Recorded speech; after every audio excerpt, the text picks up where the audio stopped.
Good evening, everyone. Welcome to another edition of the Gray Area here on the Black Man Unfiltered Network, also simulcasting on the Sparta HQ Network. I am Mr. Bennett, joined by my partner, as always, This is Sparta! the ghost of Sparta, aka Peter, aka Panayotis. Yasu, my brother, what is going on? What is going on, my man? How are you tonight? I am doing well. I am doing well. This is my favorite sports weekend of the year. This is NFL wild card weekend. And so you've had all these games on, including a game tomorrow night where my Steelers are certainly in the playoffs. And, so hopefully they can get a win there and, certainly close the show. But yeah, but very excited about it. A lot of close games. You got a game going on right now. It seemed like it's nip and tuck. All these games have come down to like the last possession of the game. So again, very entertaining if you're a fan of professional football. And in fact, certainly for those who follow, if you want to, certainly tune in Wednesday on the Black Man Unfiltered Network, our one-on-one sports show, Wednesday, 8 p.m. Eastern Standard Time. We'll be, certainly going to review the games and give our thoughts and commentary on it. So feel free to join us for that show every Wednesday on the Black Man Unfiltered Network. So, yeah, sort of kicking back a little bit. Just did some cooking tonight and, This year's been a weird football season. Teams that you thought they're going to do really, really well did not do well at all. Yeah, for sure. And again, it's like what they say, any given Sunday. So your ability to, you just got to show up for the games. I mean, I thought the Eagles would be a shoo-in to win tonight. And, they coughed it up, and now all the Jalen Hurts haters are out there saying stuff. So, but a lot of those guys are Lamar Jackson fans, and he didn't make it to the playoffs. So we're going to chop that up on Wednesday and certainly get some. Last thing I'm going to say to that, and we're going to move on from that, is like the Jets were playing decent in the beginning of the season.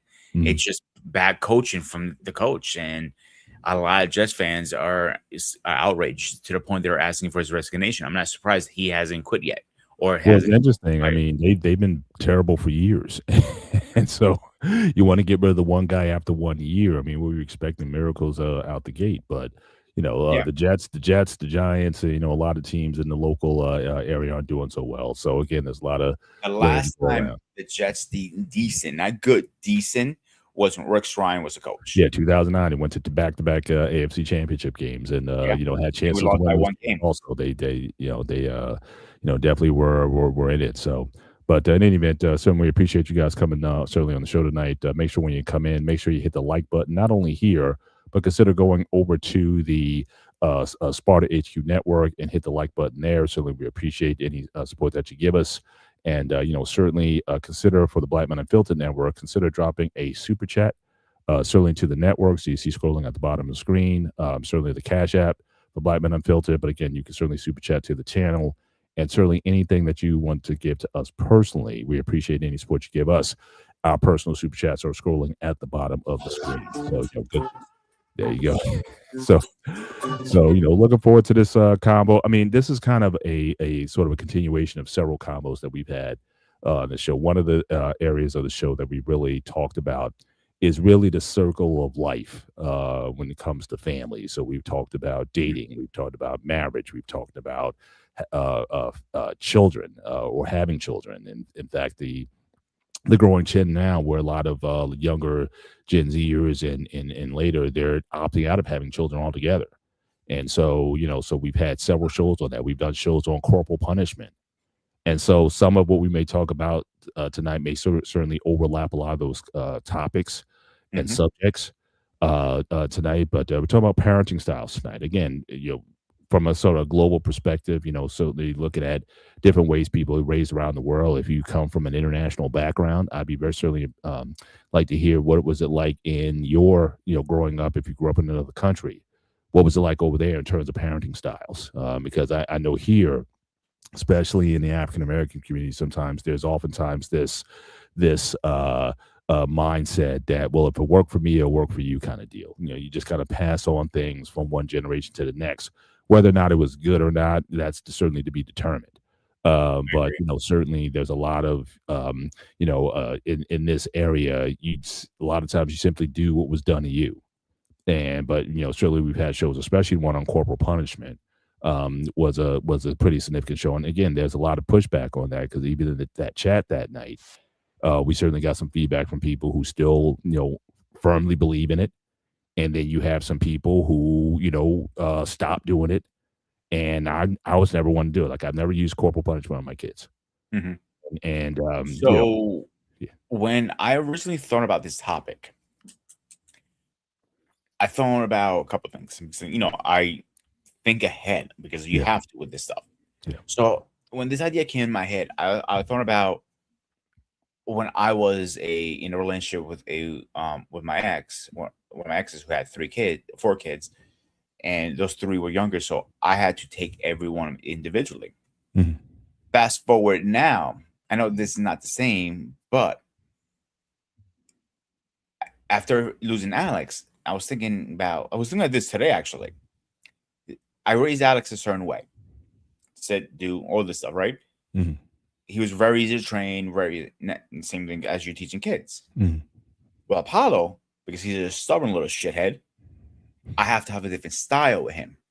He needs to be more creative versus Alex. So mhm. I was thinking back to this show to like, I know it's not the same thing, but it could be the same thing.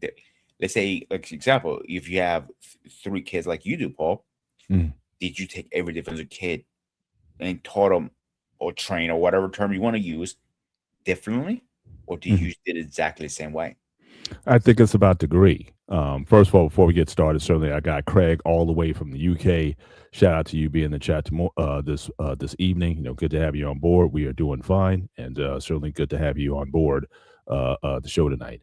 I think for us, because again, we definitely come from different backgrounds in terms of our upbringing and what we were exposed to. We were kind of committed to doing things a bit differently. Uh, I Mhm. think I think it's complex in that you're gonna have some borders, right? You gotta have some guardrails in terms of how things go. And that's across the board for everybody. Shout out to Mandrell and Bill tonight. Appreciate you being here. Um, so I think you have to have some things that apply to everybody. Um, but then there is the individual aspect of it. Now, again, I have 3 very different daughters. Just attitudes, mindset, different emotionally, like no one is the same. And sometimes that sort of oil and water type of mix is toxic sometimes. I mean, they really get into it. They know how to push each other's hot buttons when it comes to certain things. But And that's siblings for you too. yeah, yeah. The question But I have for you, and I've been always asking this, and I keep forgetting, what's the age gap between one versus the other? my daughters are 22 months apart.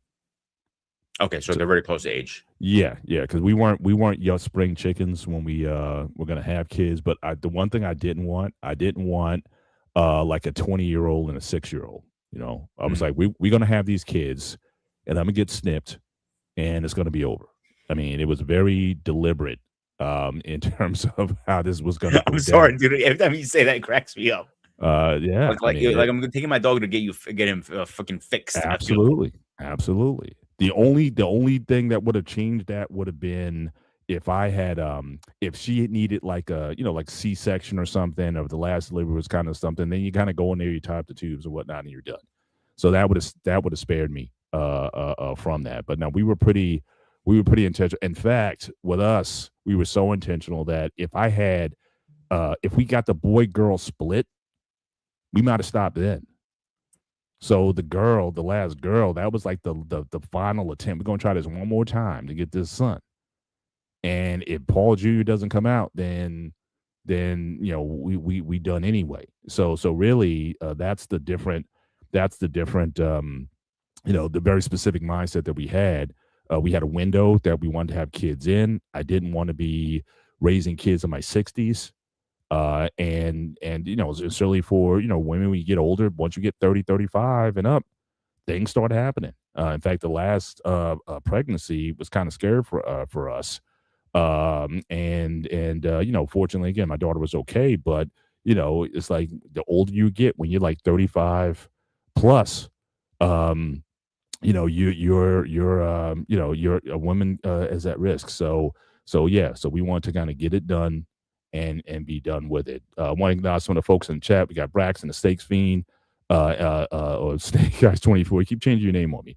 But certainly in the chat tonight. Shout out to our guy Trey Taylor in the building tonight. I'm having more kids. Hey, salute to you, brother. I'm like I said, I'm done. I don't want to. I can't. It's weird. It's almost like a program. At this point, you know what I mean? Like I can't stand kids really at this point. It's like before you have kids, it's like when you're in the store and you hear like a baby crying or whatever, and it's just like it's almost like chalk on a board, you know. But when you're a parent, it's almost like, hey, you're in parent mode. It's like a program. And I don't want to be around kids. Like, so if someone comes over with a baby, like someone wants to give me a baby like to hold in my hands or whatever. It's like, I don't want to touch that thing. Like I have no So inkling or you're saying desire. to me right now, if Spartan Jr. comes around and I bring him to your house, I go, oh, here, hold him for a second. You go like, What is this? You know, I mean, I like I said, I have no desire for kids. I like my kids. I was there. I was doting. I was, all of that. Now, I do believe there is a parent program. I mean, a grandparent program. So I'm thinking to myself, okay, well, when my kids have their kids, and I become a grandfather. By the way, shout out to my kids. They got me this shirt for a Father's Day some time back. It's called Black Father. It's taken off the thing from Black Panther. So these are all my kids, including my dog, on the shirt. So they got me this Black Father shirt. So they got it for Father's Day last year for me. But again, I'm sure there's a grandparent program, and I'll get there. I'm sure that'll all come up. But I don't need to be around kids at this point. I am done. And especially now we're almost empty nesters, and it's to the point now where all my kids need to go. You know what I'm saying? It's like, like I said, I got grown women, and that's a lot of estrogen in the house. That's a lot of emotions. And you realize at this point that they gotta leave the nest. They gotta, sort of grow. I would love for them to stay home. And I told them, you guys can live here as long as you want to. I'm not kicking you out, but I'm just seeing just the way they're rolling. And I really see it with my daughter who's in medical school. Like that did a lot for her in terms of giving perspective. It's like, oh, this is what it's like to really not have the conveniences of a home, to kind of struggle a bit and whatnot. So she called me up. And she was like, wow, I really appreciate, what you and mom did for us and whatnot. It's amazing, but I don't see how you guys did it. So again, she got like the light went on when she left the house and left for medical school, even more so than the ones who went to college. Because again, college was local, like Rutgers is down the street. So I'm less than an hour, even if I'm going to Newark, it's less than an hour away. But when you like gone on your own, then I think that's when you really grow up. And so I'm recognizing now that may not be the long-term plan, like for them to be here. Like I think they need to just kind of get it's almost like the prodigal son. The prodigal son had to get out the house to realize how good he had it before he wised up and be like, oh, I'm better off in my dad's house or whatever than living it up out here. So I'm thinking, that might have to be the move for them if they really want to kind of grow up. I give them a hedge of protection here. But, there's definitely some things that they all need to kind of mature in. And it's weird because even when my daughter was home for the couple of weeks she was here, you almost saw like a regression. It's like, oh, I'm home. I don't have to do anything. When she's away at school, it's like she cleans, she does all the stuff. She's tidy and everything. But when she's home, it's like, I'm like, it's like, yeah, it's time for you to go back. I was like, because I just saw like a lot of those old habits start to creep back in when you're in a protected place. So that's your comfort zone. So you're gonna act completely different than when you're not in she has her own dorm. That's her place. So now she's responsible for herself. Yeah. She doesn't have the cushion of you or your wife saying, oh, mom got the laundry, mom's gonna cook, or dad's gonna cook, or whatever, however you run your household. Yeah. So the cushion is not there. So you gotta grow up really, really fast. Yeah, for sure. So, and I think we all need, and now, like I said, the background that my wife and I had was such where we kind of had to grow up a little faster. Now, my wife, she stayed home until marriage. So again, shout out to Trey's last comment. Yeah, my wife, I picked her up from her mama's house, basically. and she moved straight from mama's house into my house. So that was certainly the move there. Like I said, I would like it. Like I said, I've told them that if they wanted to stay, that they could do that. But I think they got some growing up to do. They just don't know how good they have it, and sometimes getting away from that is something that I think is good for them. So leave the nest for a minute, and if you find it struggling, then yeah, I'll always leave the light on for you. You can come on back if you want to, but I think Yeah, there's some I see serious parents going doing on. the opposite. Once you're out the house, you're out. You're not coming back. You're done.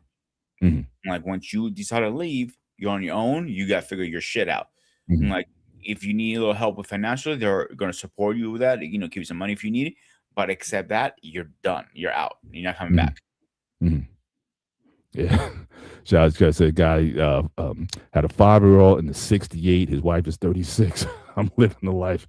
Hey, look, I ain't mad at people for doing it. I'm just saying I'm done. Like when I knew I was gonna have that, like I said, I could be very directive and very focused.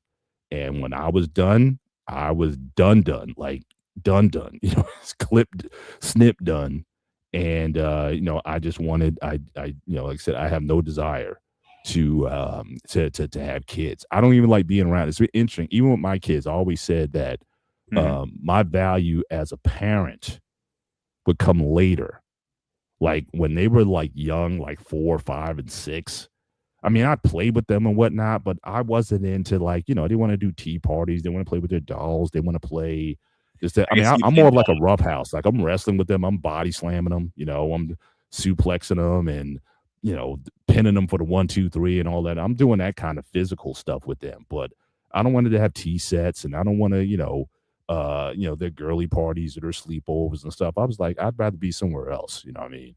But I always thought my value as a parent would come later when they became teenagers and when they started, looking at the world differently and started having certain feelings. And then boys came into the picture. I was like, okay, that I thought I would be more of a use. And it's for the most part, it's proven to be true. Like I have more, I think I'm kind of closer to them now as adult women than I ever was, certainly when they were children. Because again, I think the conversations are more transparent and to an extent, I can be more myself when I'm with them. Like, I don't have to be like when they're younger, you got to be dad, right? There's like an image like you got to be like Black Panther, right? You got to be the superhero. You know what I mean? You got to be T'Challa. You know what I mean? Um, but when you're an adult, when they become adults,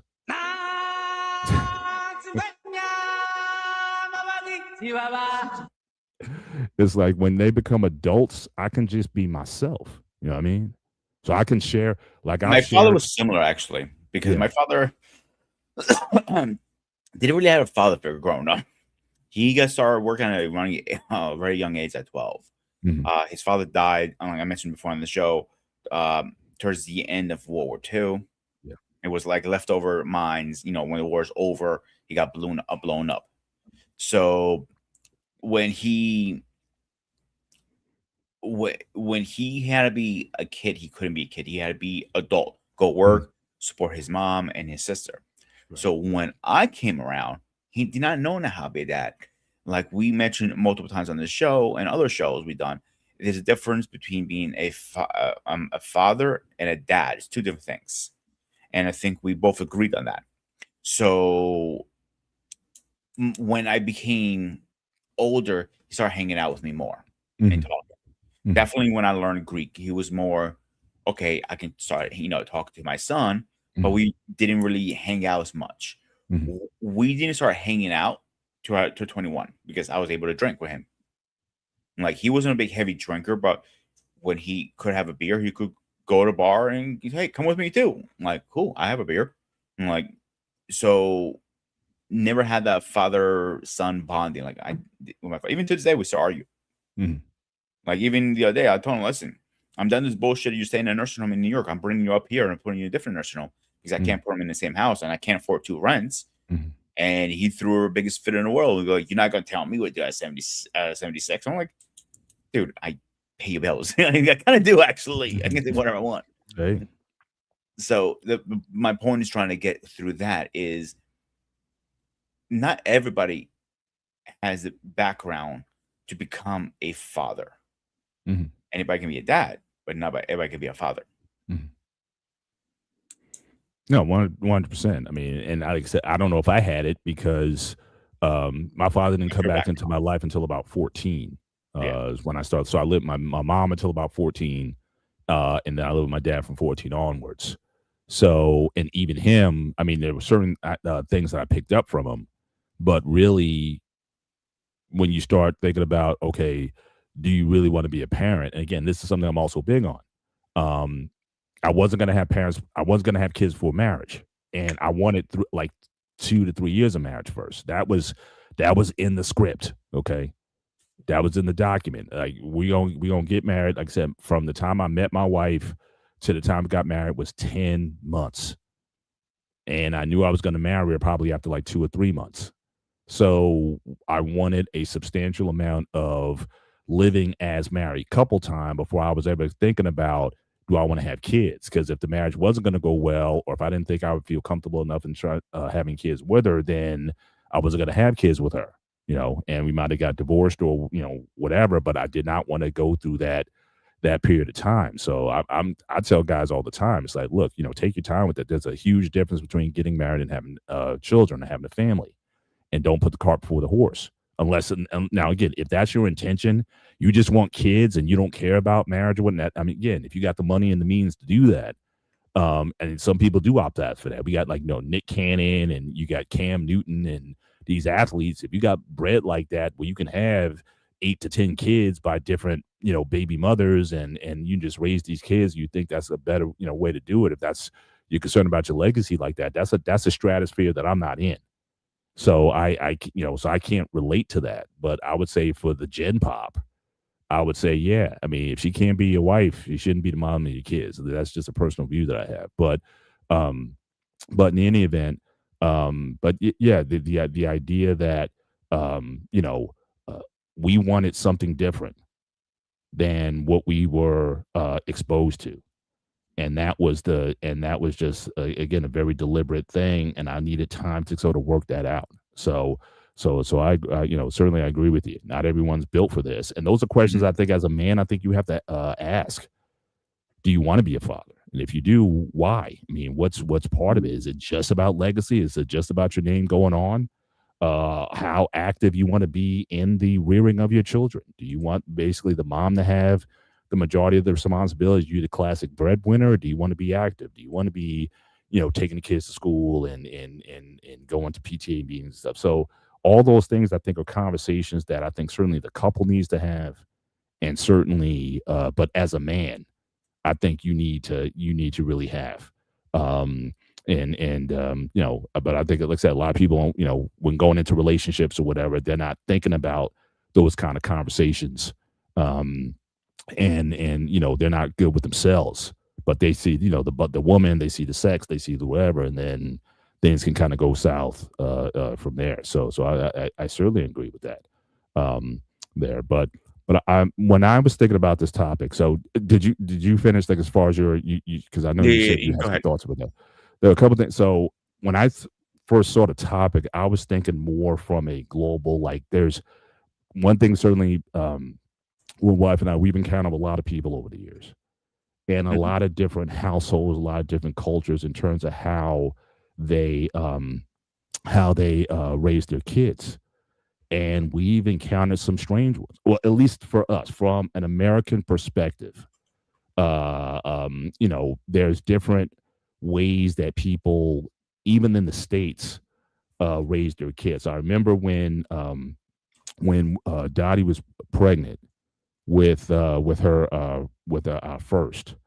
We had a good friend of ours. I mean, he's real good friends. They were like um, salt to the earth type of people, and they were kind of earthy. I'll say that they were almost like hippies, like like back of the day. And the wife, she dressed very conservatively and whatnot, and but she belonged to this group called the La Leche League, and La Leche, like milk, like leche, the Spanish Okay. for milk, right?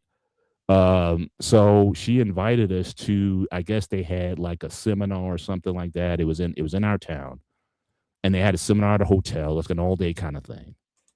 And they have a different philosophy altogether when it comes to raising children. That's extremely traditional. The first thing is they're real big on homeschooling, like, no public school education. They're real big on that, and certainly in New Jersey, certainly, there's means. I don't know how it is in every state, when it comes to that, but Jersey, you can raise your kids up at least to a certain age, and then if you want them to finish high school or whatever, they can go in for high school or something. But they're real big on homeschooling. They're real big on nursing relatively late. Like, um, we were there and you had this kid, he might have been like 5. He came up to his mom and tapped her on the shoulder, and she lifted up her top, and my man was nursing like right there. It was like 5. I was like, Oh shit! I never heard of that. it's And yeah. I know a lot of Spanish people. What's that? I know a lot of Spanish people. I never heard of that in my life. Yeah, I'm saying, I'm like 5. I mean, these kids, it's like these aren't babies. These aren't, you kind of like here. You wait to keep maybe till 2, right? I mean, and that's if Mhm. you're into like nursing. That's the thing. Don't talk to them about formula.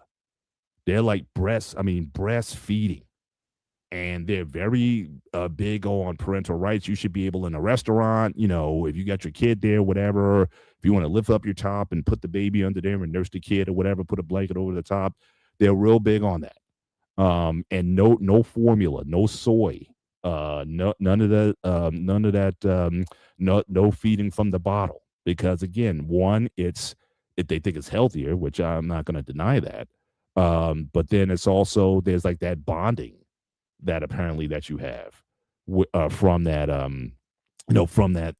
sort of experience. But again, they do it into late. Like here, I think most people stop breastfeeding around, like I said, 2, maybe 2.5, 3 max.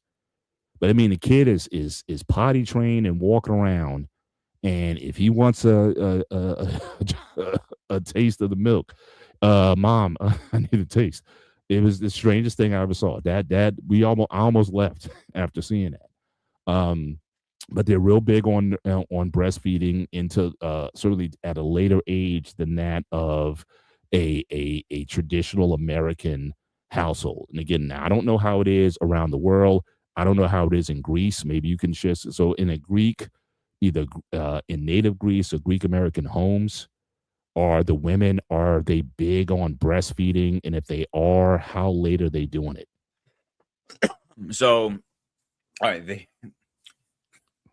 if a mother can breastfeed, yes, you will. Soon as you can get off that, the better. Because eventually, I know the little monk, loves sucking on those little titties, but he needs to move on from that. Mm. But not to 5. Like I said to you before a minute ago, like I know a lot of Latino people, a lot of Latino couples. This is the first time I ever heard somebody being breastfeed up to 5. Yeah, well, like I said, it's a strange group. I mean, they almost look like when we were there, it was almost like I'm like at an Amish place or whatever. I mean, Mhm. it was kind of like throwback. I mean, the women, no makeup, again, conservative dresses, with the exception of, easy access to the breast to feed their kids. Uh, you know, um, so it was different. But like I said, they're real big on that. The other thing that they're really big on, and when I was just looking up the topics tonight. Now, apparently, this is also big in Asia, especially in Japan. They're real big on family beds. Like everybody sleeps in the same bed. I know if you remember that show Blossom, Mhm. or if you like Big Bang Theory, Miam, I forget her name, I forget how to pronounce her last name, but the woman there, she's into that. Like she's big on that kind of child rearing. having all the kids in bed with you and whatnot and sleeping together, the family bed, again, for this idea of bonding and closeness and things of that nature. Again, very different because I remember when we were having kids, first thing we had was, yeah, was the nursery. Like, it wasn't even a thought in our minds that our kids would intentionally sleep in bed with us on a regular basis as a normal thing. But I'm sure that, again, there's cultures around the world where that happens, especially in old school, or if you don't have the luxury of having a separate nursery or bedroom for the kids. And yeah, I guess everybody's going to sleep together. I mean, back in the day, people lived in small houses and had big families. So yeah, I could kind of see from an economic perspective, if you are, you don't have the means, yeah, you're gonna have a bunch of kids. You got 10 kids in a two-room house, then yeah, I mean, people That's gonna a little be, different, of course, if you don't have the room, I get that, you know what I'm yeah. saying? But like But I when said, but you this is an intentional practice. I don't care how big your house is. It's like get a bed big enough where everybody can kind of sleep in the same bed. And it was, like I said, it was just an odd, we were just, because she was a really good friend of ours, her and her husband passed in a motorcycle accident a few years ago. Rest in peace to him. A really good guy. But again, they were different. They were like throwbacks to like the 60s and whatnot. And they just had a different way of doing it. So they were like, hey, check it out. It was just we didn't have to pay anything. It wasn't like it was they were trying to get our money or anything like that. But they were just trying to introduce people to an alternate lifestyle of parenting and child raising that again, after my wife and we left, and we didn't rock with any of that. I mean, my wife, she breastfed up until she couldn't anymore.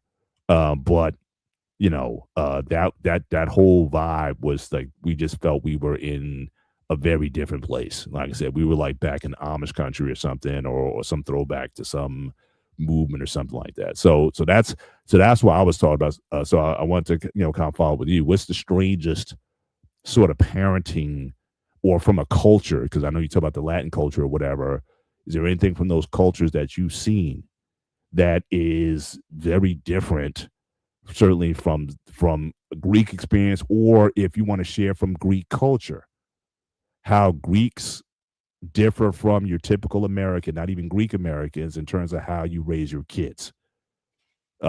Is do you see a big difference in just the rearing aspect of children from Greece and the United States? And like I said, even in the United States with that group, they had a different way of doing things that I don't know if, unless you go to like, Eastern Europe or something like that, or like I said, some far off places in Asia or something like that, where you would see that in mass. But apparently they are you know, they're a growing, you can look them up right now. They got their website, and they're prevalent still.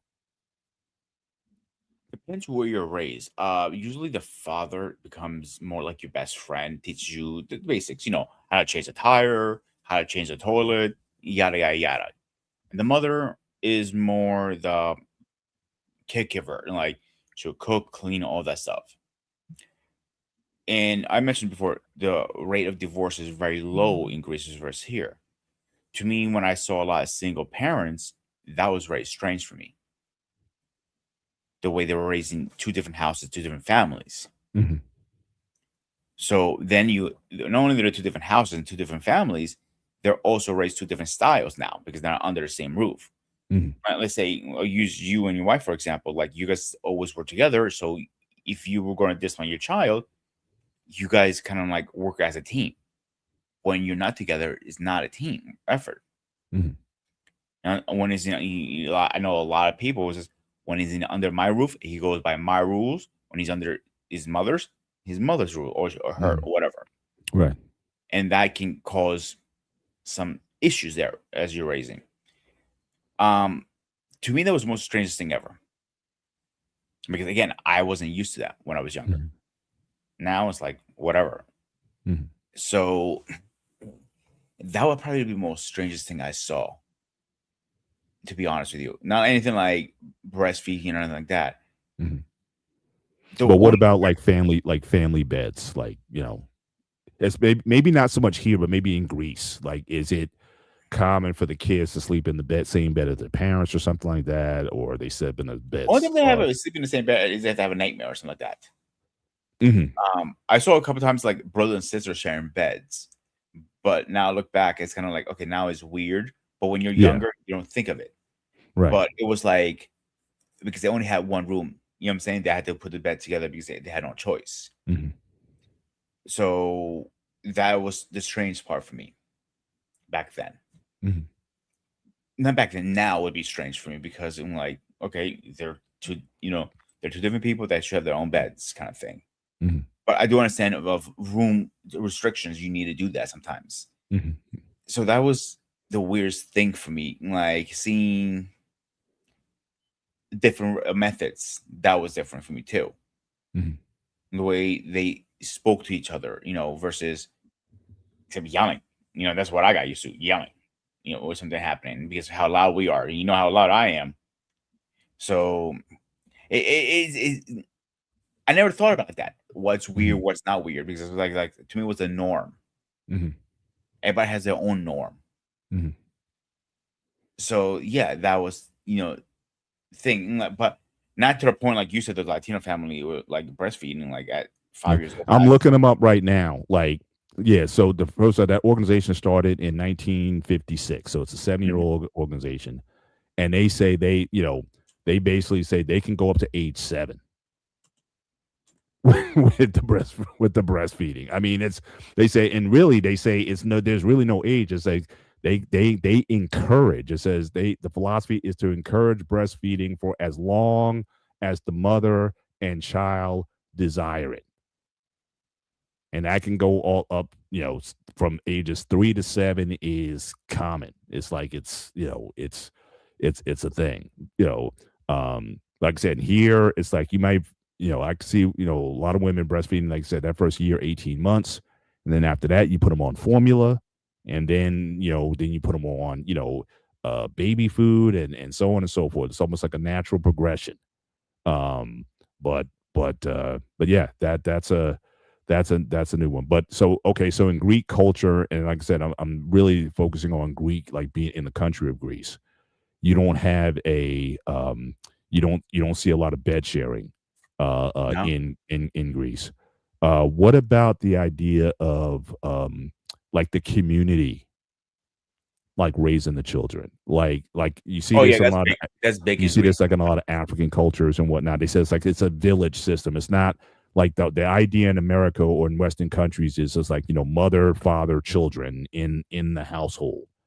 But in a lot of African countries, for example, the village plays a big role in the rearing of children. It's not just the parents' responsibility; it's like the village's responsibility to raise the children. To give them that It's a little sense of different in Greece. So the okay. responsibility still falls on the parents, no matter Yeah. what. And I'm not But saying it doesn't fall on the Africans, but I'm just no, saying no, like no, they I'm have not to saying go. that. Yeah. But with the Greek community, if a elderly or somebody older tells you something, don't do this, don't do that, you're still required to listen to them no matter what. Hmm. Does that make sense? Yeah. Now, what about if, and again, I believe we've talked about this in the past. Corporal punishment is That's huge in is Greece. it's used, right? Hmm. So, what about the village? So, could you whip a child, for example, that wasn't yours? If you found the kid doing bad or whatever, could you do that, and was that culturally accepted, or was it more so you tell the family that, or the parents that, hey, your kid was doing this, then let them deal with it? Or did people have the free reign to discipline if the parents weren't around, or they were caught in the act of doing something and they found them, that they had a chance to go and grab them by the ear and do like what a parent would do? I mean, is that accepted? Technically, no, but they still do it, Mhm. if that makes sense. Mhm. So technically, no, you're not supposed to be doing that, but they still do it Mhm. because that's the norm. That's how they were raised. Mhm. But they don't I like could definitely see your mom doing that. If there was a kid in the neighborhood and he was acting up or whatever, I could see your mom grabbing that kid. Yeah, ear, something like that. Nothing crazy, Mm, but they wouldn't get to the point that they're taking the belt and or a switch and beating them. mm, The teachers would do that for a heartbeat back in the mm, day. Now, forget it. You're going right into prison for that shit. yeah.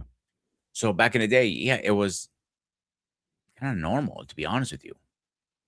So I don't know how you really give you a straight answer because it was is different mindset now than it is then, Mhm. and it was different mindset before me too. Oh, sure.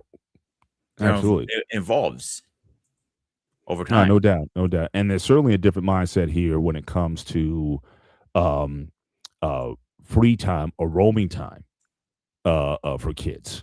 Now, again, we all know. I mean, I'm Gen X, so I remember growing up.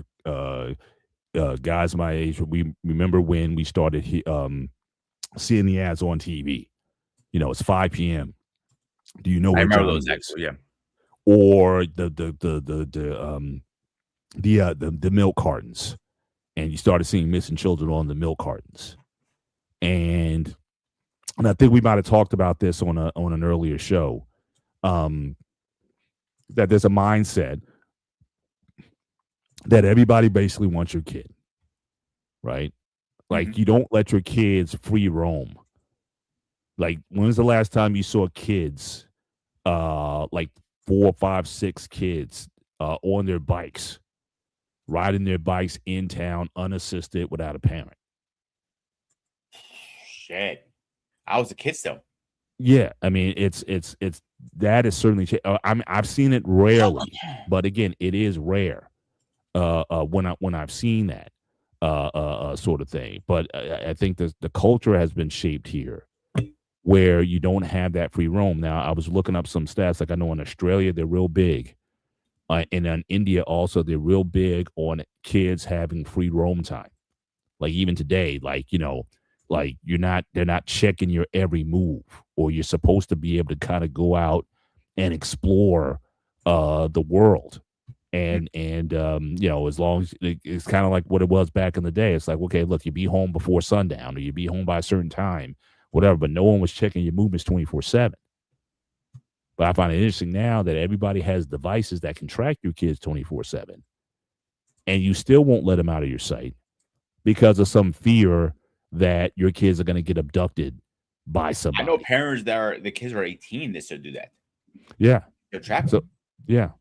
So I mean, I think that has certainly done some damage to I think young person's development. And again, we complain oftentimes about the kids that we raised, but I'm thinking if you're so paranoid about what's going to happen to my kid, and I remember this when my kids were in grammar school.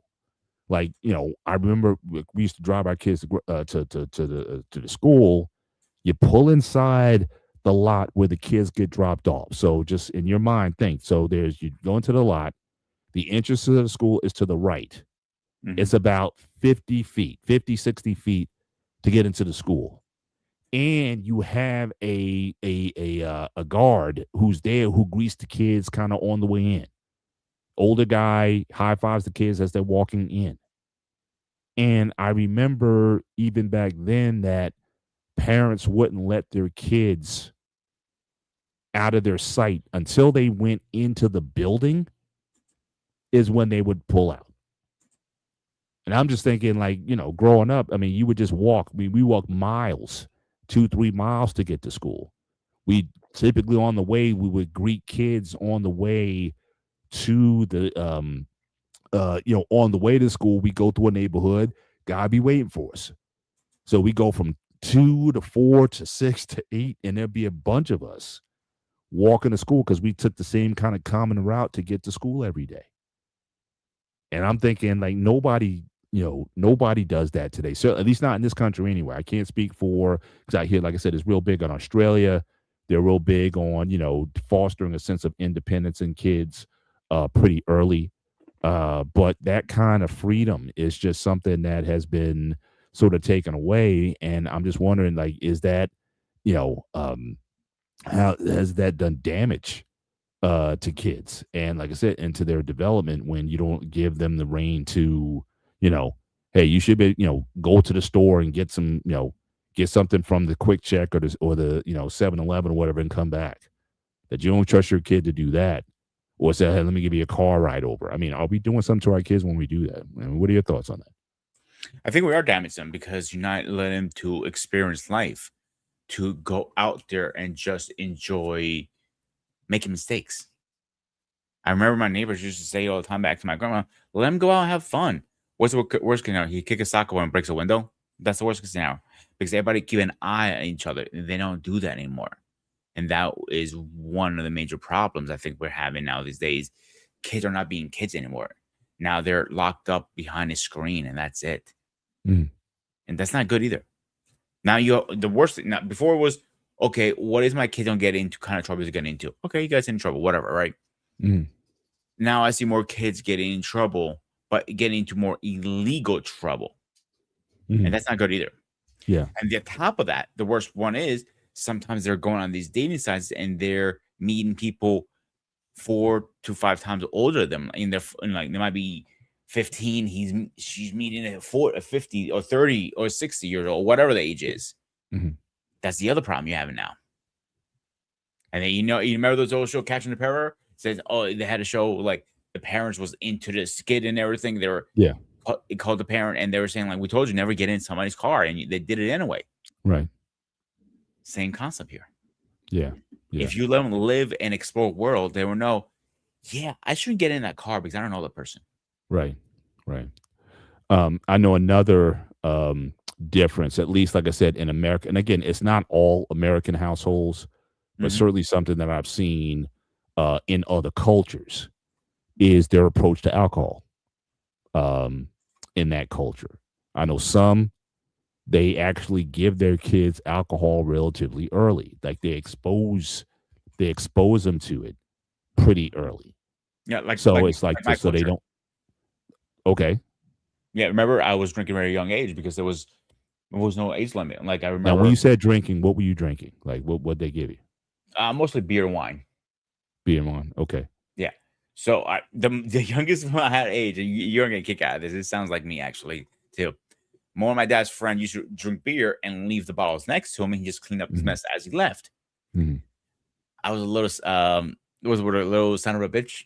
I crawled over there slowly, and it was only like a drop in the bottle. I mhm. drink those drops. Mhm. So I was still in diapers and I was already drunk in diaper form. Oh, jeez. Yeah, but my mom was like, called my dad. My dad called my mom, like, you look at your son's drunk. Like, my mom comes out, like, what the fuck are you talking about, dude? And it's just like, what the fuck happened to my son? And we all laugh about it now. She wasn't mad. It was like innocent thing. How do they expect I would crawl over there and take the Mhm, drop out of that beer? You know what I'm saying?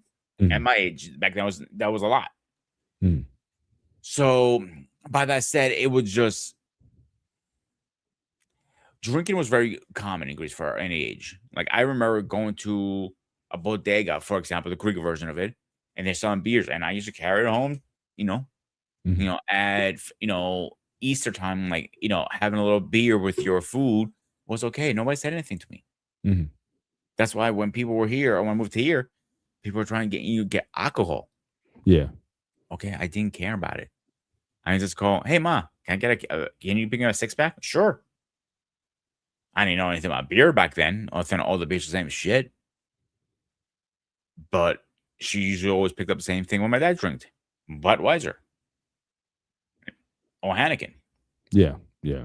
And that's cool. Yeah, And and you still the gotta wonder because I mean, it's like, you don't raise your kids now again, I'm a lifetime teetotaler, and the only thing same. I'm kinda really anal about, like, I don't like alcohol in the house, or smoking or drink like, anything in the house like I say, I can't control what my daughters do. They go out there, they're grown, they do what they want, but my thing is just don't bring it to the house, but I'm just wondering, for a lot of parents who I have seen those who, like, raised very strict, right? Like, Mhm. no freedoms or whatever, and then they get to college and they go buck wild. You know what I mean? It's like, "Hey, this is like a new toy." It's like, "Hey, I get to do this. Hey, and mom and dad's not here," and they just lose it, like, altogether. So you wonder then, is it, wiser to expose your kids to certain things earlier in life? So again, it's not like a shock and awe, when you get it, and do you expose them to things and teach them proper way to do things, or do you, I think a lot of parents, especially here, you do so much to keep your kids away from things, and you wonder, is that the proper way to do it? Now, I would say my wife and I, we certainly kept our kids pretty busy, and we kept them active. Again, when they turned 16 years old, they had to get jobs. That was like a requirement. It's like, look, we're going to give you the ability. If you want to buy Skechers, we'll buy you Skechers. And my daughters loathe Skechers. So it's like, if you want Nikes, you want Adidas, you want the latest shoe trends, you're going to have to buy those on your own. And so That's that fair. was something we implemented pretty early on. So they didn't really have a lot of time to get into trouble or to get into certain things. But for the most part, like I said, we don't drink. When we have social gatherings, we don't bring wine or any kind of alcohol into the house. But it's interesting because even then, it's not like as soon as they turned 21, the first thing they did was get a drink. So it wasn't like, so would they have been better off, or kids in general better off, if you expose them to alcohol early in life?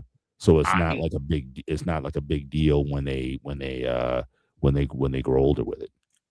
I personally think it is a better experience for the kid who experienced alcohol in a very young age, because you know what you're drinking. It's not like, oh, it's something I slipped in my drink, and I feel funny. You know how you're Mhm, reacting when you're drunk and mhm, all this stuff. mhm. So that's my personal opinion. I know me and you have a different opinion on that, Yeah, because for obviously sure. we have different backgrounds. Right, So I think younger, you're gonna expose them to alcohol or to anything like that. Yeah, you right, should.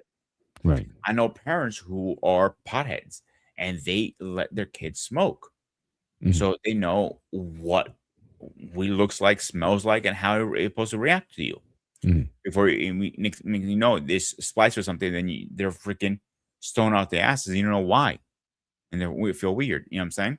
Right. But I mean, but you're gonna give them alcohol or pot until they get stoned, or is it just, like what's the framework? It's like, even when you were a kid drinking, would it be like a sip of beer or a whole can of beer? I mean, what are you giving these kids, or what do you think they need to be exposed to? Ooh, that's a rough one. Depends on Because the you age. talk about kids getting stoned. I mean, I even then I would think that's a bit extreme. Like, I don't I think, agree with you. I don't. I agree 100%. I said I know parents who do that. yeah, that's I wouldn't do that that's a bit much. personally. I could say, look, if you want to take a puff or a whiff just to kind of see what it's like or whatever, I was like, okay, I get that. But to allow your kid to get drunk or stoned in your presence, that to me is, even if you're saying, Extreme. okay, well now you know what it feels like, so you never catch yourself there. That's that's a little much, certain for me. But Mhm. like I said, I can certainly understand, not having stigma when it comes to certain things, or not being so intimidated, or when you're seeing something for the first time and you have no control, or at least you don't know like the proper way how you conduct yourself in certain environments when it's around. Certainly I can appreciate that. And, I can appreciate that kind of exposure.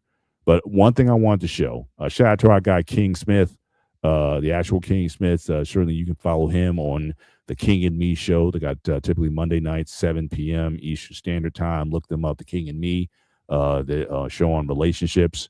And, certainly you can follow them. I watch them pretty much every Monday night, or listen to them because I'm walking the dog usually while those guys are on. But good interaction with those two, and a good couple. So, certainly they're worth checking out. Follow his channel. And also, he's got a Facebook morning show that he does as well. Look him up, the actual King Smith, and, follow him in the mornings also as he does his thing. Surprisingly, But he knows what he's talking about once in a while. I'm not getting into that. But I will. yeah, but he's a good dude.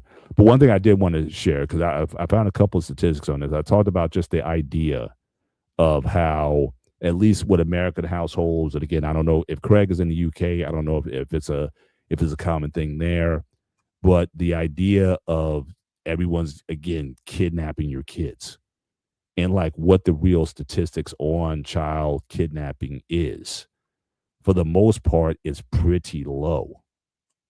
But why it's so festered in our minds that these things are happening at these obscene numbers, and that it's a 50-50 chance that your kid can get abducted somewhere. I don't know how valid that thinking or that scenario is. But I want to share my screen. I just wanted to go over again. I got this from a couple different sites who got some statistics, and I just wanted to share this,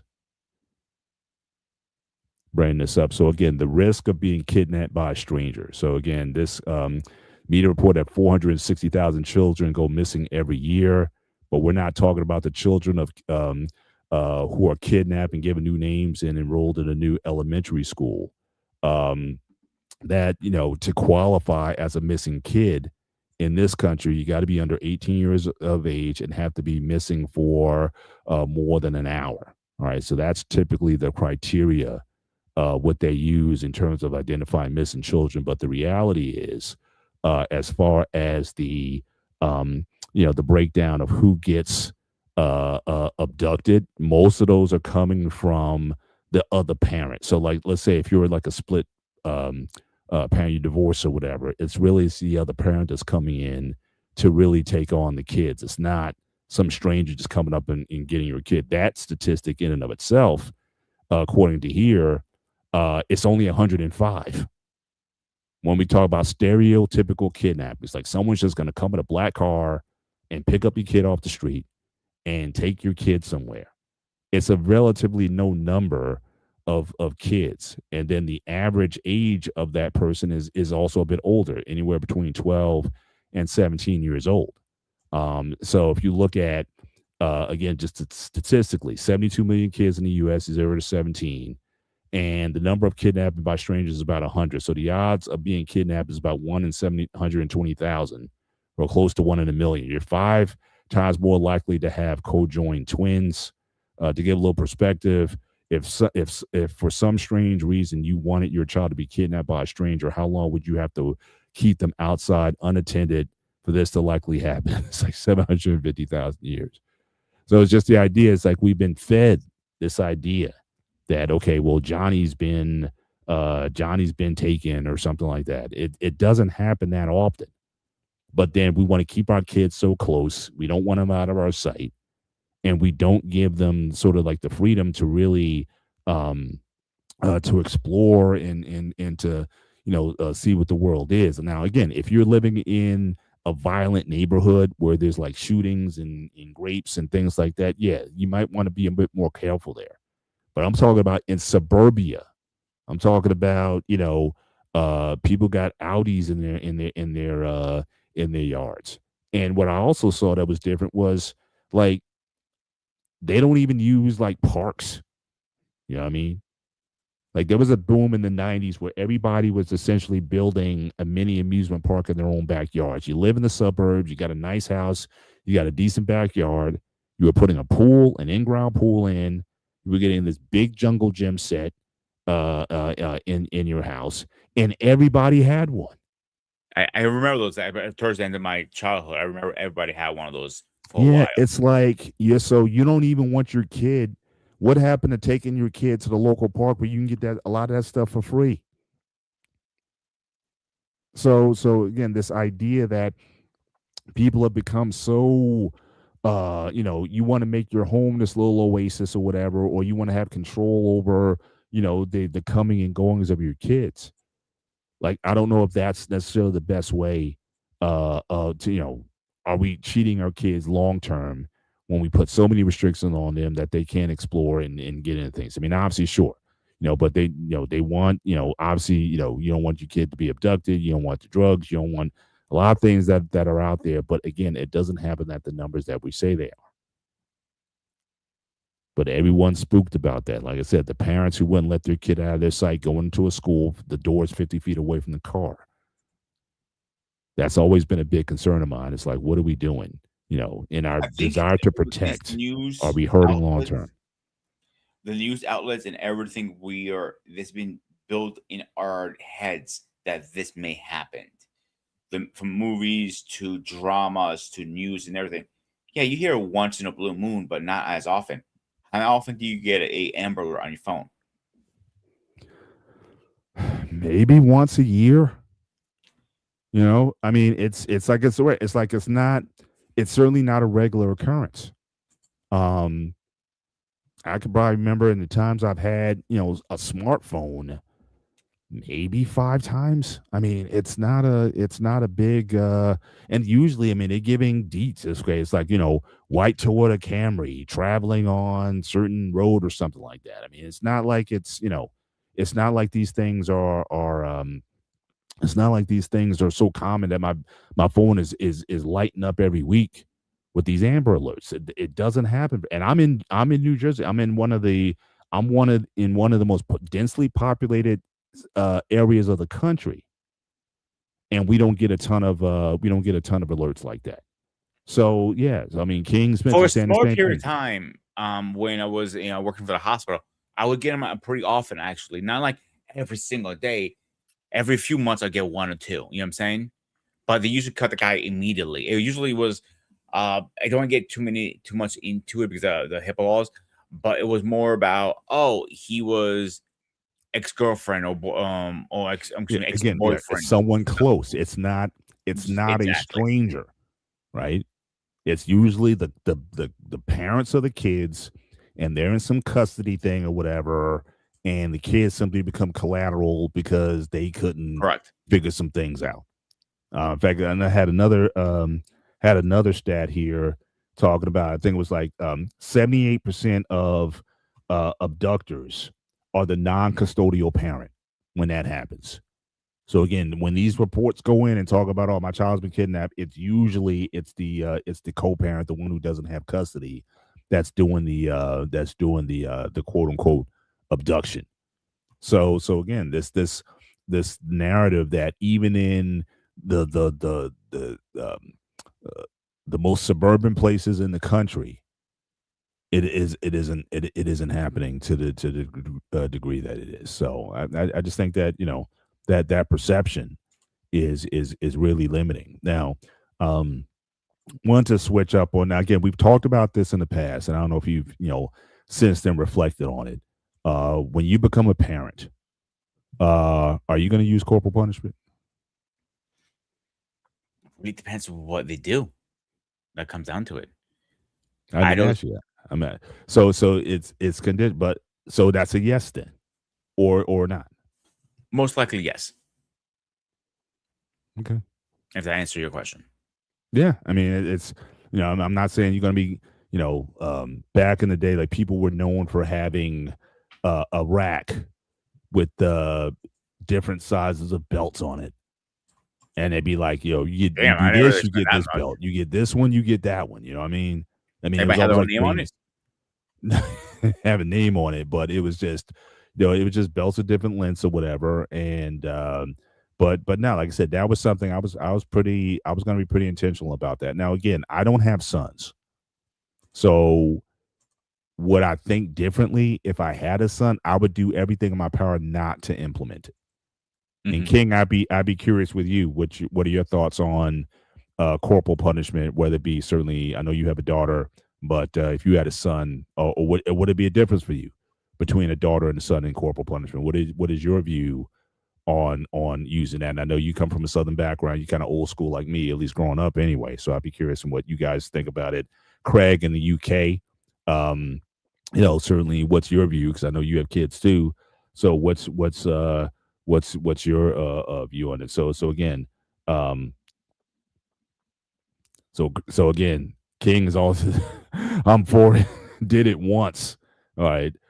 Gender wouldn't matter. So okay. All right. So you had to, but again, I wouldn't even call a one time use. I don't know if I call that a big use in corporal punishment. Again, maybe that's all she needed, and she never acted up again, and you never had to go there again. You hope that's the case also. That's like the in case of emergency break glass sort of thing, and you had to whip it out one time, and that was one and done. So maybe that was the case when you did that. But yeah, generally, I'm to this day, I'm just not a huge believer in it. But again, that goes against the grain, certainly in my community, because again, you can talk to any, especially if you're Gen X or older, that's all you hear about is those. Oh yeah, I believe in whipping that butt. Ooh, that child wipe up. Ooh, I'm gonna tear that hide up. And that was just something that was just always kind of indoctrinated into us. But I said no. Structure, um, consistency, again, setting boundaries, different ways of punishment, taking things away, generally work for us. But I've never, raised my hand no, that's just something that we want to do. And I remember our guy Jay Speed, who's he used to be a regular guest on the BMU show. Now he talked about how he used it for some of his kids, but for some of his younger ones, he stopped using it because it was, he just realized there's a healthier way of going about it. And Mhm. sometimes I think people go to it um because they're lazy, or like I said, because that's what was done to them. Therefore, that's what I must do to you. There's no like real thought behind it. And people want to say, oh, well, look at the prisons are full. The prisons are full of people who've had corporal punishment.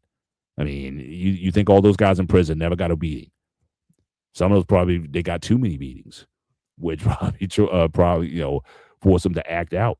So so I don't think there's a corollary between the more corporal punishment, the less likely to become a criminal, commit crimes or whatever. I think I don't certainly. think it has like corporal punishment is going to prevent them from being criminal. If they're going to go down the wrong path, they're going down the wrong path no matter Mhm, what.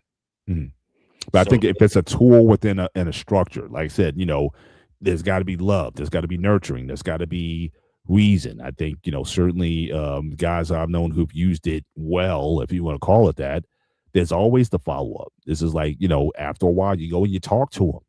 You say, "This is why I used it. This is why because I don't want you to go this path or whatever." There's hugs later, you know. So yeah, there's the discipline on one end, but then there's the hug that comes later.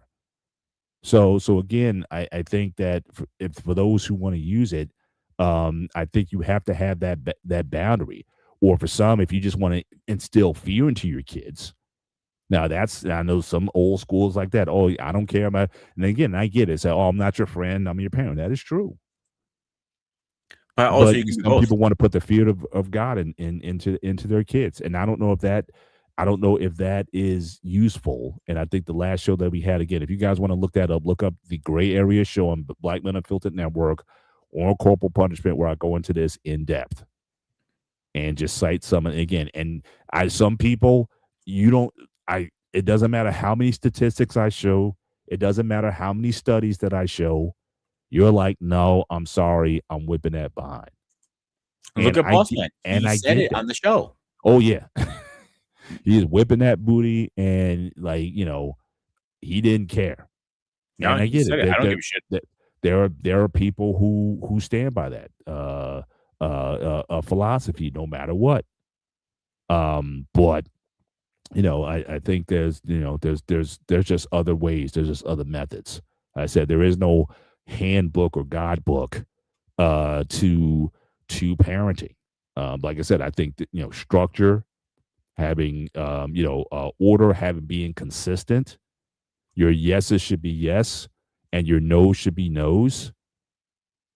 Man, I think that matters. Age appropriate. I think the biggest thing when my kids were younger, like 10, 15 years ago, the biggest thing was waiting their turn, because the fact that they were 22 months apart, in some respects, they did everything together, right? Mhm. They did dance together. They went on trips together. They did a lot of things together, just keeping, we moved as a unit, but there were certain things that they had to qualify for.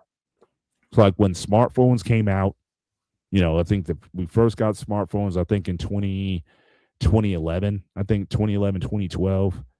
Um, they all had phones, but they were like the regular kind of flip phones, the non-smart phones. And I think we said something to the effect of, oh, well, when you turn, 14 or whatever it was, you can have a smartphone. And so when the first one got a smartphone, the other two were like, why can't we have a smartphone? Because you're not the age yet.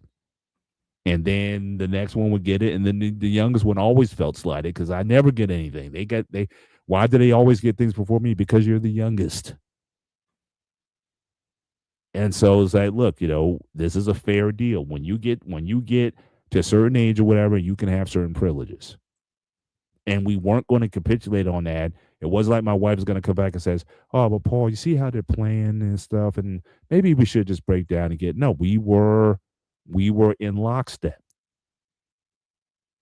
When they get to a certain age, and even then, it wasn't even so much an age thing. It was really about the maturity aspect. It's age, and you got to show us that you are worthy of it, that you can get, these particular things, you know. And so I wasn't going to be I wasn't going to be like I said, inconsistent or change the rules based on emotion. I said I'm pretty consistent. I think that's one thing that if you would ask my daughters, I don't change a whole lot, you know, when it comes to certain rules and parameters and things. Like again, no alcohol in the house. That's it. And I know you're going out and you doing your party thing, whatever. When you come home, do your party in there. I don't want to see any wine or alcohol or beer in the house. That's just a rule. And And that's a so respectful rule, to be honest with you, Paul. If you don't want it in a house, and that's you pay the rent, I mean, the more, excuse me, mhm, you put a roof over our heads. There's nothing wrong with that. I don't yeah, think there's anything wrong. I know a lot of parents who don't they drink, but they don't like having alcohol in the house yeah, because it causes too many problems. They say, yeah, and because yeah. they have kids, they don't want them sneaking into the liquor cabinet. So Right, right. And I never wanted to have parties with, like I said, we've had parties with adults, and some adults didn't come because we said this is a dry party. There's no alcohol. You could you you can have a you good could time without alcohol. That's bullshit. They doesn't want to come. some people it's like, oh, there's no alcohol, so I ain't coming. So it's like, okay, then fine, don't come.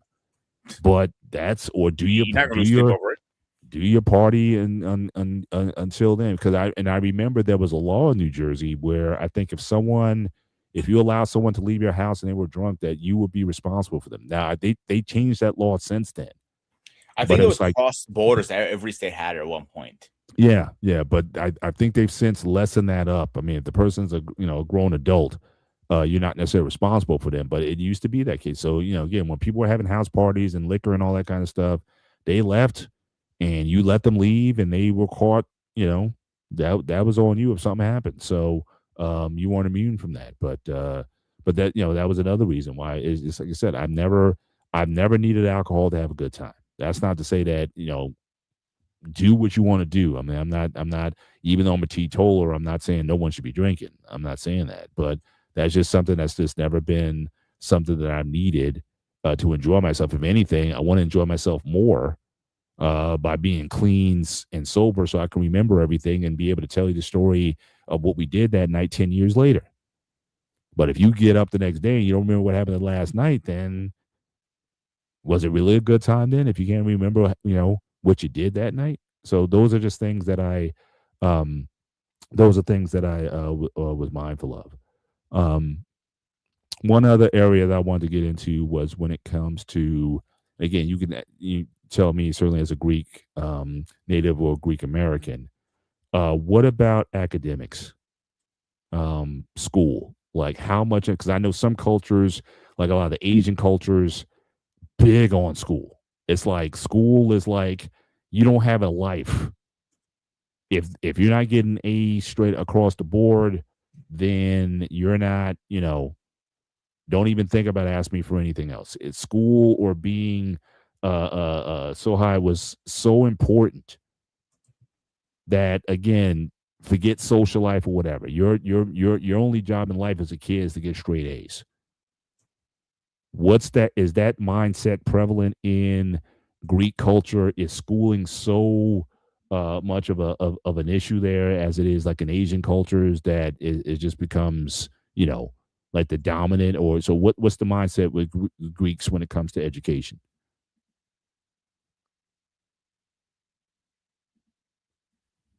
Pete's still there. I think you froze on me.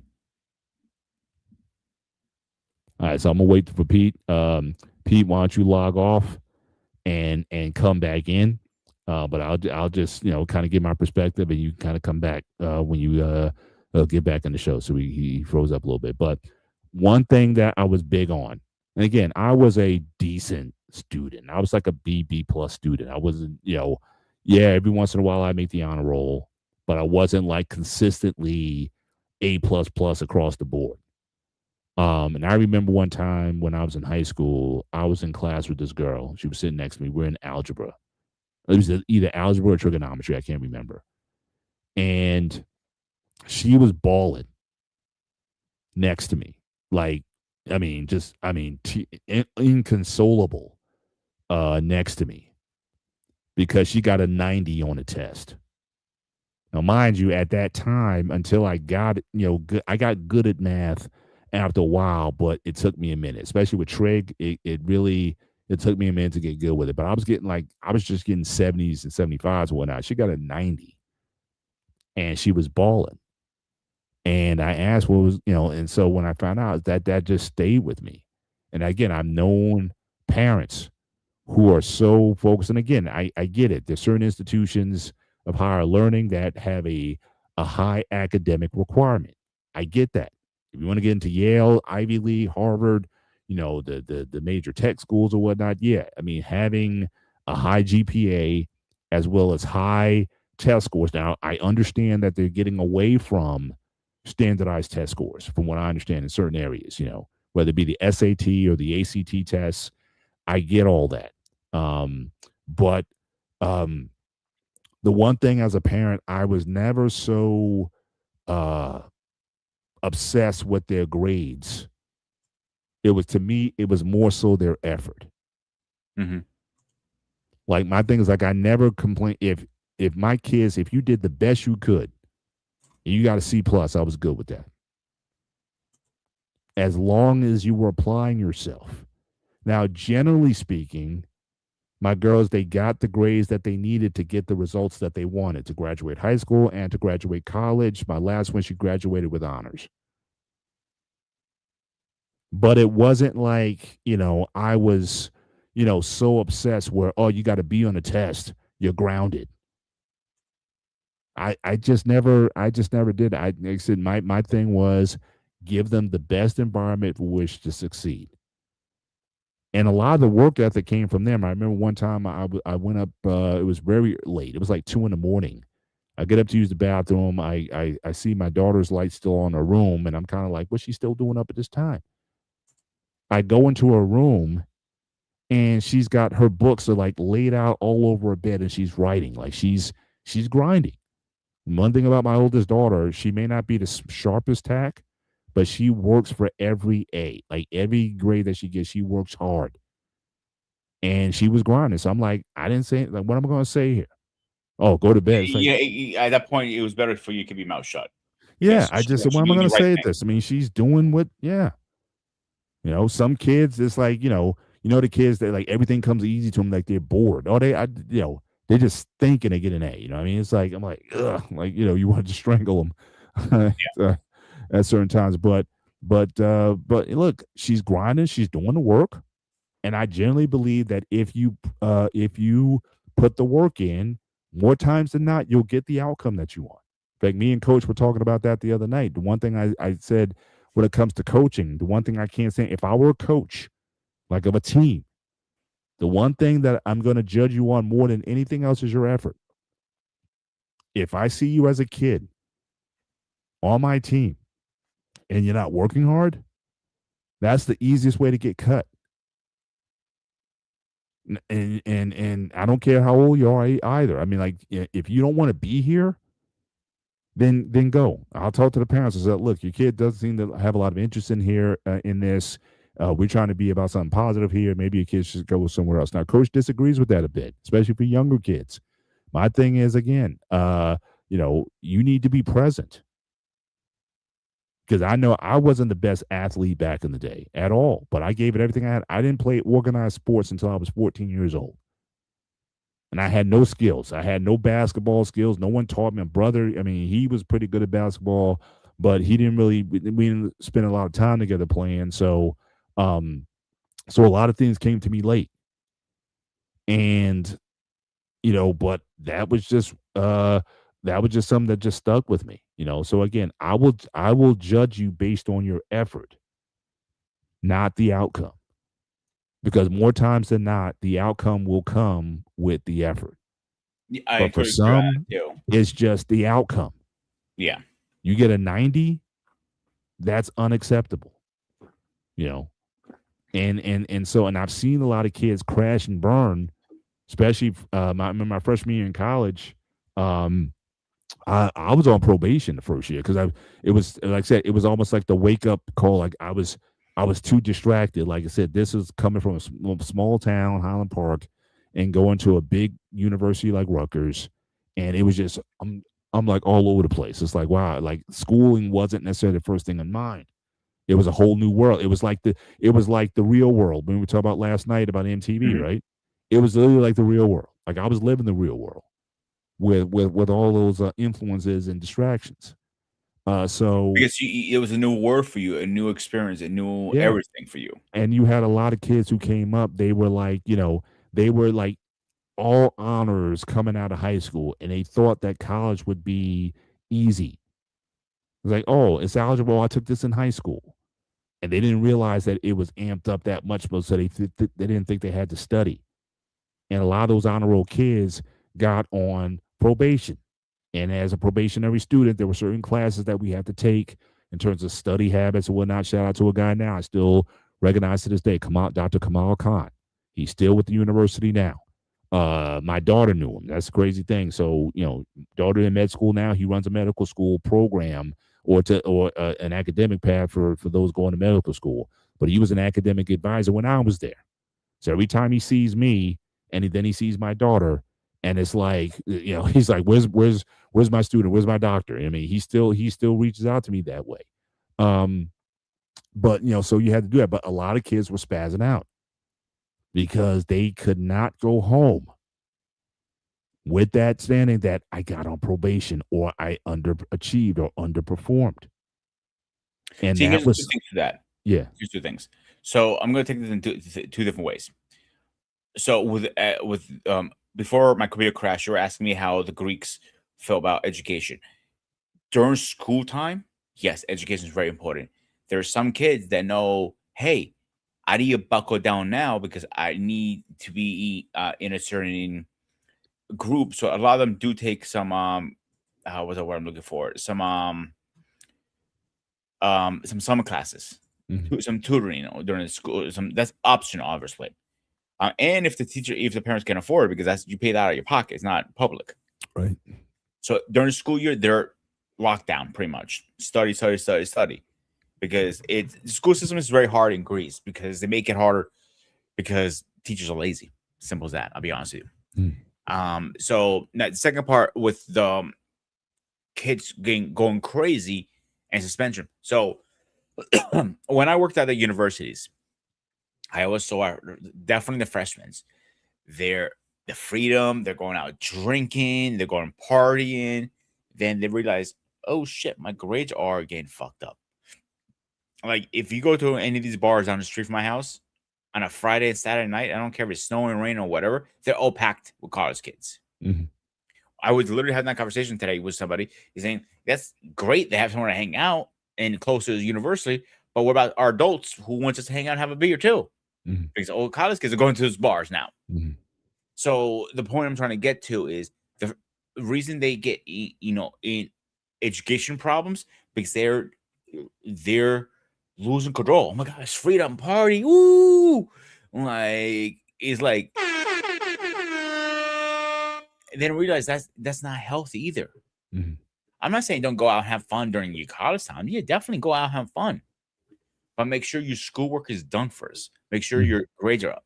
Mhm. If you're passing one of your classes, like let's say whatever is passing, I'm not sure anymore what it is now these days for college.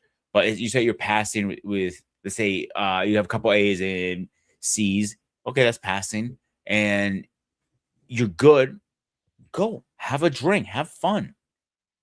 I'm not gonna Mhm. stop you. Go have fun. But in like I said, in Greek, I'm talking about Greek culture specifically. Mhm. Like, is schooling so like Driven. emphasized, like pushed, like you have to, and also what about professions? Like I said, a lot of like in India, for example, I know this because I work with Indians for years. Yeah, yeah, yeah. There's really only three professions that you can be in India, right?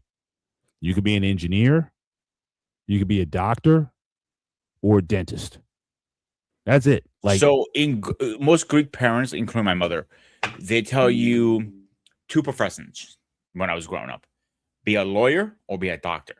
mhm, The thing they're always driven in your head, like you need to go to school. You don't want to be like your father or you like your parents who are struggling because mhm, trades back in the day didn't pay enough, if you mhm, remember. mhm, Now it's a whole different story. Trades pay more than a college degree. mhm. So they were big driven about go to college, go to college, go to college, go to college. Right. But in the same token, like some kids don't are not college materials. Let's be honest Right. here, Paul. But it seems like, at least my perception, again, it's a crude perception from the outside. Like, I've never seen from Greek culture that push for education to that degree. I've seen guys who are like, business owners, Hmm. you know what I mean? Entrepreneurs, get your own that way. But I've never seen, or at least the Greeks that I've been at before I met you, that, you know, being a doctor was a thing, or being a lawyer is a thing, or that's In my just an case, I expectation. don't own a business, Paul. You have to remember that. My father didn't own a business.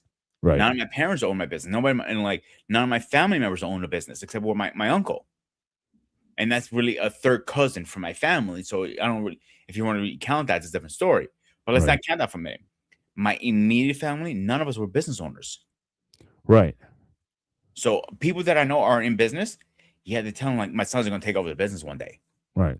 But if you Sometimes go they do. like when we were in your neighborhood, like when we went to New York and in the neighborhood there, Mhm. it's like I said, there's a lot of entrepreneurs. It's a little, Kings for Lucky, a great example. yeah. Like he did great for himself. There are three partners in that. Mhm. Are there three partners that our kids are going to get into it? That is the question now. These days, and we don't know how Mhm. to answer that question because we don't know. Right. Right.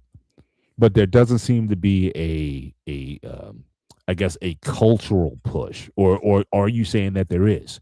I'm saying from a cultural level, not from your own individual experience, not from your immediate family. I'm saying within Greek society, is there a push to be like Braxton just said in Arabia, like in a lot of Arab countries, it's like you come here, you want to be an entrepreneur. If you're in from India, again, doctor, dentist, engineer, or computer something, program something in the IT space. There's just certain professions that are expected. If you try to be even a lawyer or what they call maybe a barrister in India, it's not going to be looked on as favorably as those other three professions. You know, Mhm. so I'm saying, like, as a culture, from your experience, has there been a push for in terms of a particular vocation or education that is being pushed towards? And are you saying, if so, is that being the doctor or the lawyer? I won't say it's either way because it really depends on your situation at the time. Because a lot of kids go to college. I know that for a fact. That's one thing, they always go to college, Mhm. Yeah, this is even what their this own their what own business. Braxton's saying here. Yeah, it's like in certain areas, it's like there's expectations. You're not going to go to college and study liberal arts. You're not going to study art history or English or some other discipline, some liberal arts education. Again, they're very specific about certain professions um, that they expect their kids to want to go into. So that's kind of more the perspective I was asking you. I give you a great example. Somebody in my church, he owns a carpet cleaning business, right? Hmm. And he said to me, he's finally had his son. He's going to be working with him. He's been doing it for a while too, but they just worked for different companies because they always argue. But him Hmm. coming in gave him a different view to the business. The Hmm. things about the business he could update, the way he, does statements, the Right. way he promote himself, and all Right. this, the digital version of stuff. Hmm. He was still doing the old pen and paper, old school pad thing, and he realized that doesn't work anymore. Taking credit cards, he wasn't doing that. He was only taking checks or Yeah. cash. Yeah. And he realized his son coming into this picture gave him an update. And I know a lot of parents that their kids go to college so they can come back and actually help them grow the business into the day. Mhm. So that's the other take too. You could go to school and still do the same business as your parents. Mhm. So, and the opposite too. It really depends what the kid wants to do. End of the day, and like if you don't want to do the business, you should go to school at least. Yeah. Say Yeah, I it's mean, one or the other. having the I guess options. I'm saying there's just certain cultures where options are limited They based on are the limited expectations somewhat what in the Greek culture. Yeah, too, yeah, because you don't have like there will be two options. If you own your parents own a business, you're going to do a business, or you're going to college. Those are the only two options you have. mhm, But the other like most parents, like I said, if you don't own a business, they want you to be a lawyer or a doctor. Now it's mhm, IT on top of that, of course. yeah, So except that, that's the only options. Like being a trade, they'll laugh mhm, at you. They'll laugh you out the room. Just, oh, you want to be a mechanic? mhm, Not my son. He's not mhm, gonna be a grease monkey because he's not gonna make money. yeah, In Greece, mechanics don't make money. Painters don't make money. The construction people are not making money because you don't need a degree in that. You don't mhm, need there's no trade school for that in Greece. Versus here, you can make money as a mechanic. You can make money being a chef. You can yeah. make money being a plumber or whatever. Trades make money Well, here. just the volume. I mean, 350 million people versus I don't know how many people live in Greece, but it's supply and demand, right? I mean, Yeah, it's availability. I mean, like owning a car in Greece still mostly like a luxury, or is it pretty standard? 50-50 still, I'll say. Mhm. Yeah. Depends on your what collar you should fall in. If you're a blue collar or whatever, and your budget, because sometimes it's not even worth having a car. And if you're in Athens, Yeah. public transportation is so easy to get nowadays. It's not even funny. Exactly. Yeah. So This is what motorcycle I is was more yeah. common. Yeah. This is what I was talking about earlier. Some don't even allow their kids to bring home a B plus or B or a regular B on their report cards. Yeah. Like I said, I've known people like that. But like I said, for I'll give me, you a great example, yeah. bro. My neighbor in Greece, her one daughter became a doctor. Mhm, She's one of the worst doctors I ever fucking seen personally, mhm, but she's a doctor still. She mhm, got, that's what she wanted to do. And mhm, from the day I ever met her, she was always grinding. That's all mhm, she did. Grind, grind, grind, grind, grind, grind, grind. mhm, And during the summer, I saw her hanging out with her friends, stuff like that. Even through the summer, she studied through the whole summer too. mhm, Because going for your boards, being a doctor is not that easy. We both know this. And I don't mhm. care what country you're in. And I don't care if it's Greece, Athens, Greece, America, China, whatever. Getting your boards, being a doctor is not easy. But she made it something. She has her own practice. Again, I don't think she's a great doctor. That's my personal opinion. But but she grind. Yeah. She was accepted. She got straight A's. Yeah. But being a straight A student doesn't make you a good doctor either. A good lawyer. True. Yeah.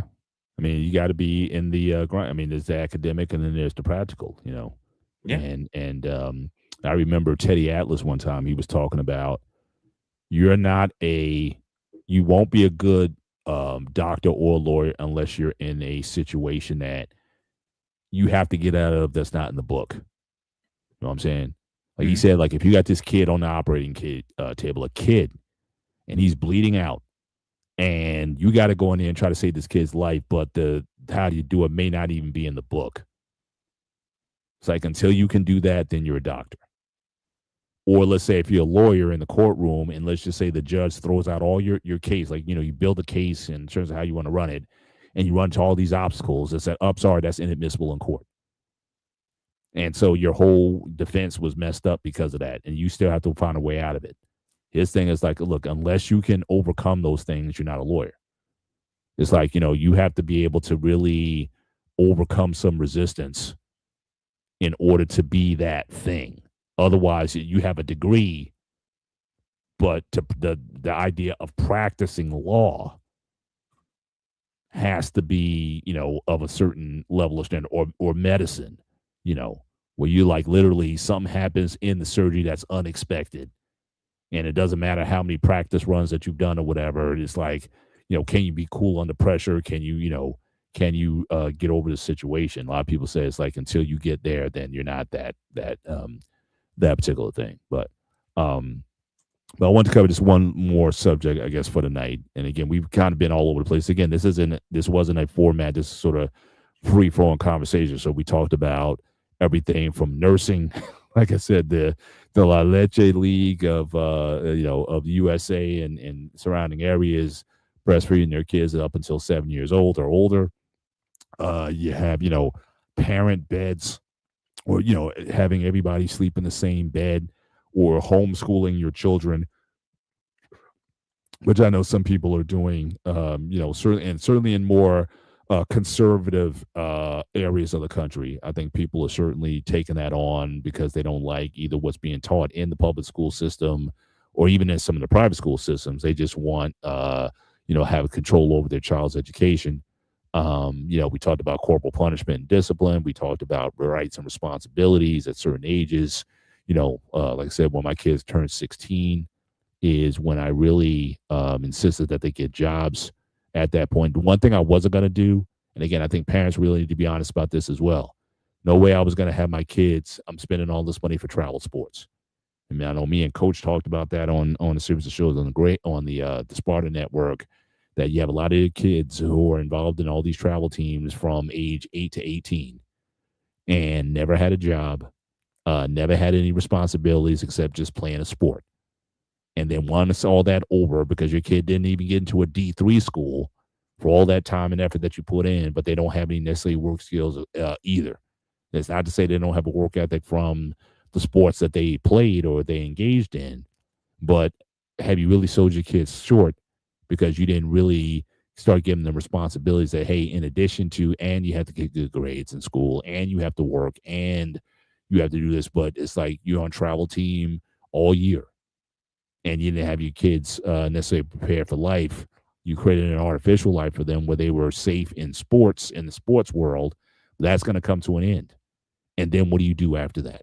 And so that's something that I've also been very mindful of. But certainly to end the show, or at least the last topic, I just want to run by you. One thing I said back in BMU space, might have been like in a barbershop some time back, was especially when it comes to boys. Again, I don't have sons, but the one thing I'm pretty adamant about is like, are we raising our successors? And that's something that that I've really given some thought to. That there's some who have this idea that I'll always be your parent no matter what, or I'm always going to be the authority no matter what. And it's almost like you'll always be under me to an extent. And I just think that that mindset in parenting, I think if the next generation is going to do better than us, I think it has to change. Are we raising our children to be the bosses? Are we raising our children to be the leaders? Like, I love when you said, when you talked to your father and said, hey, this isn't working out where you're at. I'm moving you out of this nursing home and I'm taking you somewhere else. Why? Because I'm paying the bills. I think we need more of that. I think we need, the idea of, if you want your children to be better than you, or certainly if you want, and we didn't even talk about the idea of the expectation. Do you expect your kids to take care of you in your old age? If so, then you better train them up in order to do that. If they're constantly dependent on you, I know God's 40, 50 years old and he's still at the parents' house, and they're not the dominant breadwinners in the home. And so my thing is, how are you going to be in any position to really take care of them, because you never had to take care of yourself and you've never been given the responsibilities? And will the parents give you the responsibility to take care of them? And so for me, that's a big thing when it comes to parenting, regardless of your country or culture, wherever you're from. Are we raising the next tribal chief? And that may be a woman at the end of the day, depending on your family makeup. That's one thing my father never did. He never, I'll call it training. He never trained me to take over the family. He never trained me to replace him one day as the leader. He never trained me to take the head of the table. Never. Mhm. I had to learn that the hard way. So I think I talked about this story once. So my life came upside down years ago when my mother was admitted in the hospital and my dad was ran over the car the same day. My dad got okay. It was 2 days apart. I lied. So my dad got run over by a car in New York City. He was Oh crossing the gosh. street, blew the fucking stop sign, flipped him over 3 times. He was in the hospital, and ever since then, he's never been the same. A day or two later, mom got admitted for what she got admitted this time. I think it was her stomach again before her cancer came. So who do I pick to go to now? So I had to play Jogo game. So when I realized my dad's not going to be working for a while, okay, I can handle the bills. No big deal. I'm not worried about that. But that's easy. Mm. Later on, as I realized, oh, he's not going to be working ever again. He's done now. He's already past his expiration date, but really, he's not working. So all of a sudden, I was in a situation like, I'm the man. I got to do this. I got to do that. Like the first 2-3 years, cause stress is an understatement. I was literally, this is why I have all these gray hairs, Paul. Mm-hmm. This is why I have none. Yeah. I always had gray hairs when I was younger, but most of my gray hairs came in when I took the leadership of the Laricious family, when I took over everything. Yeah. It was a lot to take in. But I put my shit together and I did it. But not everybody's me. Not everybody's you. Some people will crash and burn. Mm-hmm. Some people will have a freaking panic attack. Some people have a mental breakdown. Mm-hmm. But if you're going to learn anything from this show today, is have these conversations with your father or your mother when you are going to take over the leadership or the womanhood, whatever fence you fall on. Because if you're not mentally prepared or trained, you're going to crash and burn. Because I'm talking from experience. The worst experience ever, sometimes. Mm-hmm. But they say you only get better with experience, right? Or wisdom, one or the other. But most people learn from experience. Wisdom is precious when it's applied, but until sometimes you got to go through things on your own. Like I said, I didn't have that kind of training either. I was kind of thrust in back in 2016, 2017. Was like I realized both my parents, I need to step up and take care of them. Because, again, certain people weren't available due to distance. Some people weren't available due to capacity. Mental, some people weren't built for this. And I didn't think, to an extent, I was built for it until I was kind of thrown into the hopper. And, I'll give you an example. I'm not going to use his name, but I know somebody who is not built to be a man. He's built to be a boy.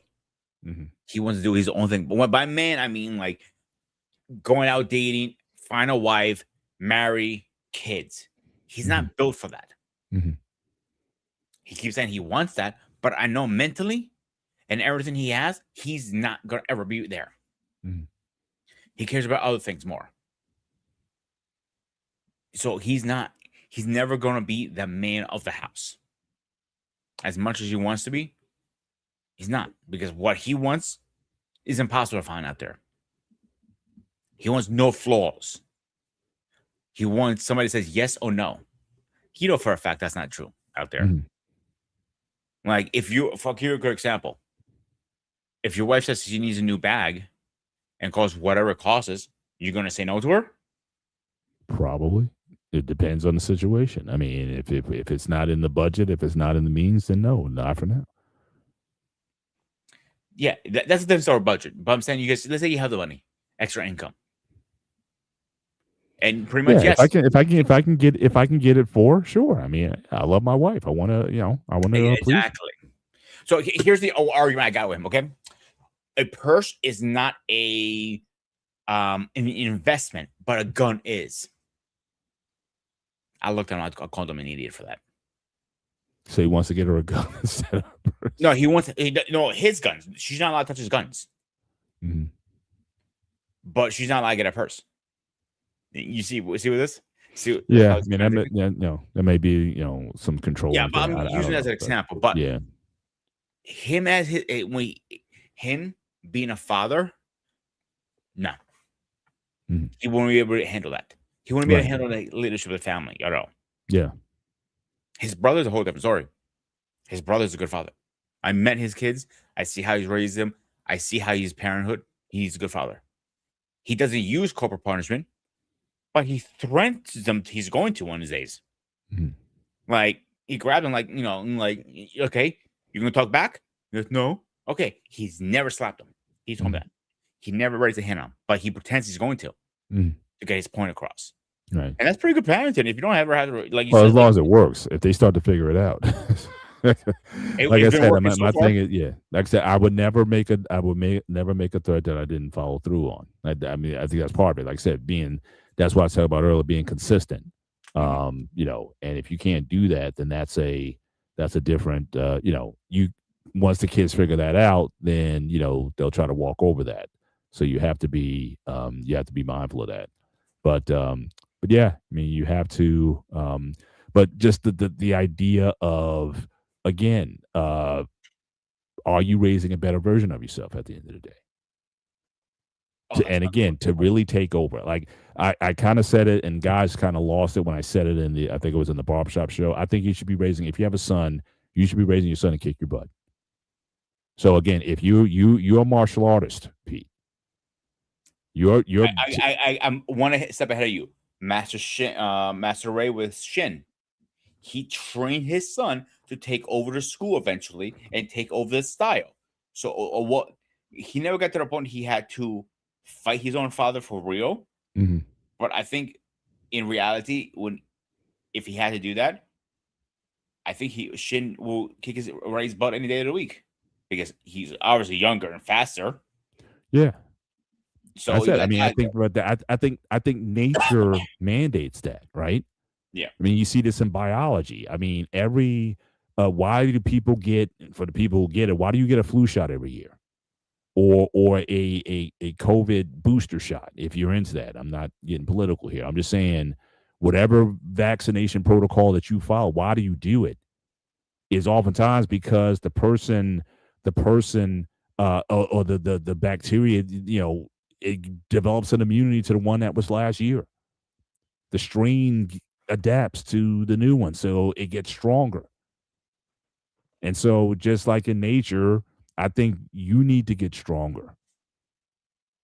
And unfortunately, I see it, especially for a lot of boys, a lot of young men that I'm seeing, they're not stronger than their fathers, in part because their fathers didn't want them to be.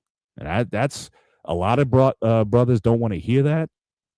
But the reality is, you always thought of yourself that I will never let my kid get the best of me. When the total attitude, in my view, should be you should want your kid to be better than you intellectually, physically, emotionally, all those attributes. They should be better than you in a lot of those ways. They don't necessarily, they may not have the experiences that you grew up with, but that's at least the mindset. If I'm going to have, like I said, I want a successor. Why is it that a lot of these millionaires and billionaires, a lot of their kids don't run the business as good as they did? Because they didn't have to grind. They didn't have to, they didn't know the struggle of it. But as best as you can, The thing you I do like a few people, and I don't know them personally, for their sons or daughters to take over the business, what they did is they had to work from the ground up. If he was scrubbing floors, he's going to be scrubbing floors. And when he's ready, he'll get promoted and promoted to the point he becomes CEO eventually one day because he Mhm, knows the struggle then. mhm. There's one quote, I don't remember what movie it is, but it's from Daniel Washington. He said to his son asked him, "Why don't you like me?" I don't Yeah, remember I what don't, movie it is. and I hated that movie. Yeah, it's called Fences, and I hated that movie for that very reason. Okay, you know what I'm He talking about. basically raised a weaker version of himself. Yeah. I mean, there was no nurturing in order for the guy himself. He was an ex-athlete.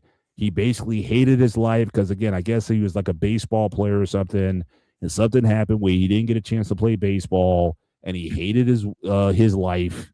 He didn't appreciate his wife, and he almost resented his son. And so, to me, that's exactly what I'm talking about. That kind of mindset where, again, your idea is you didn't want a better version of yourself because of your insecurities. See, Paul, I'll be honest with you. If I had a son right now, I want him to do better than me.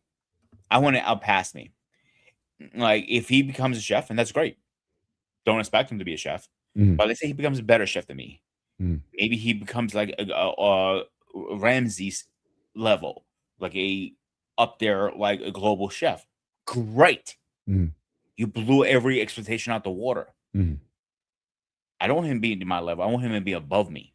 I don't want him talking down to me either, but I want him to be above my level. Right. Well, even because, again, he may not go to, like I said, where you may not take on your vocation, but again, just the ability to have the responsibility to, again, make family decisions.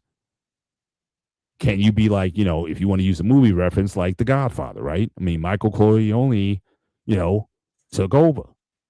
And are we, I'm just asking this question rhetorically, and you're right, Arpane, I don't have sons, as I said earlier. I do only have daughters.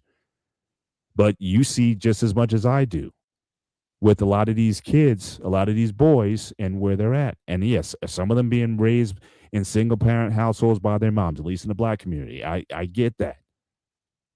But even when kids are raised by their sons, I'm still not seeing a certain level of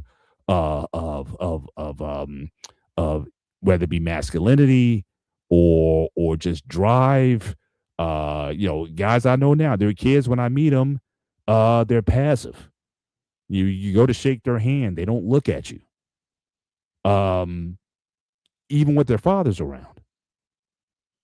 And I'm just saying, like, there's something there that is, like something's missing.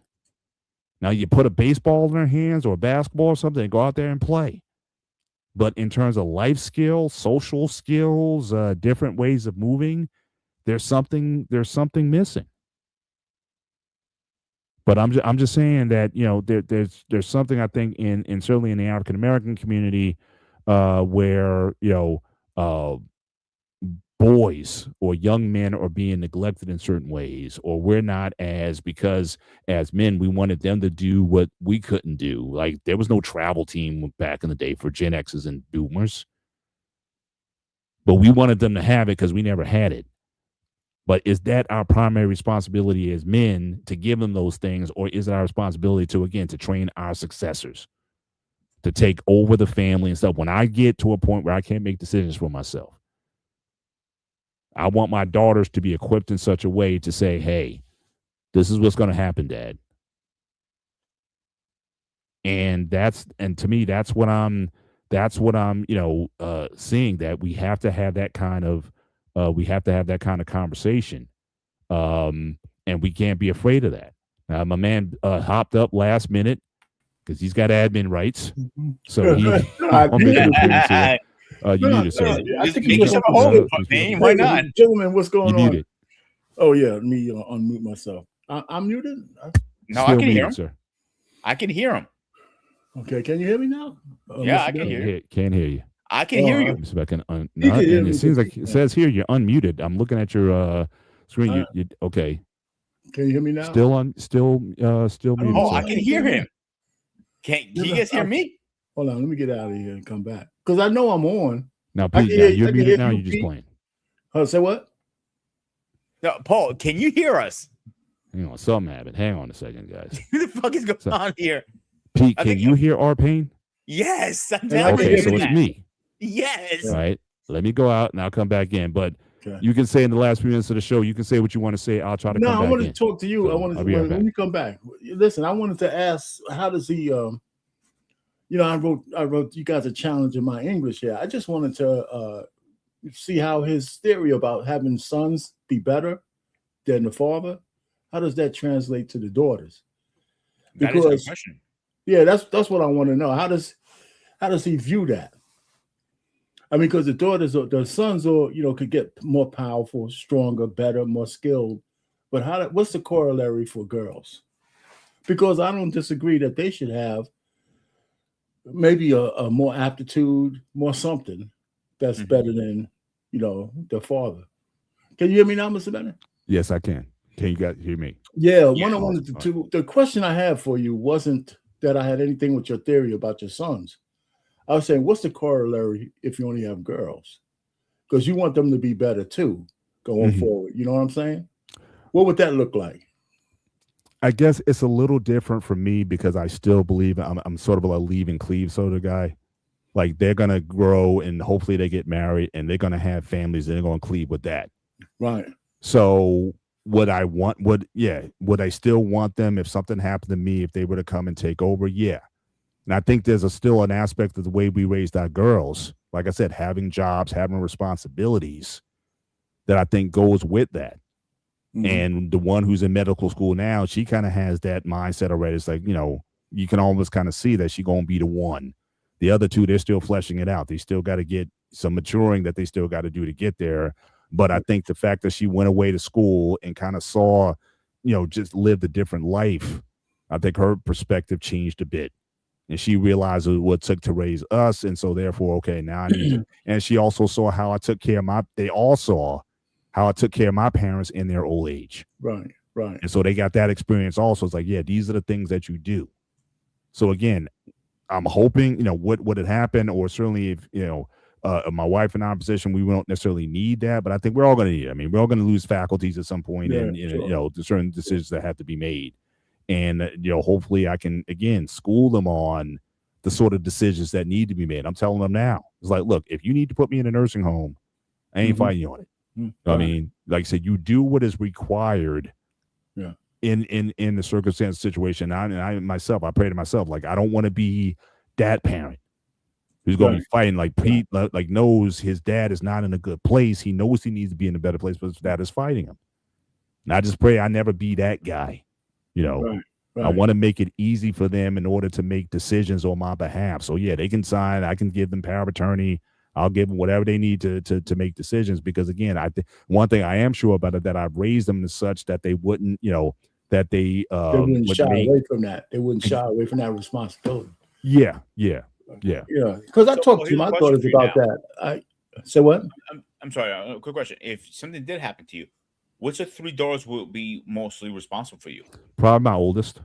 Oldest. Okay. Because again, and also mind you, she's entering in just the profession that she's going into, right? I mean, it's sort of like a caregiving type of mind. You have to have a mindset for that.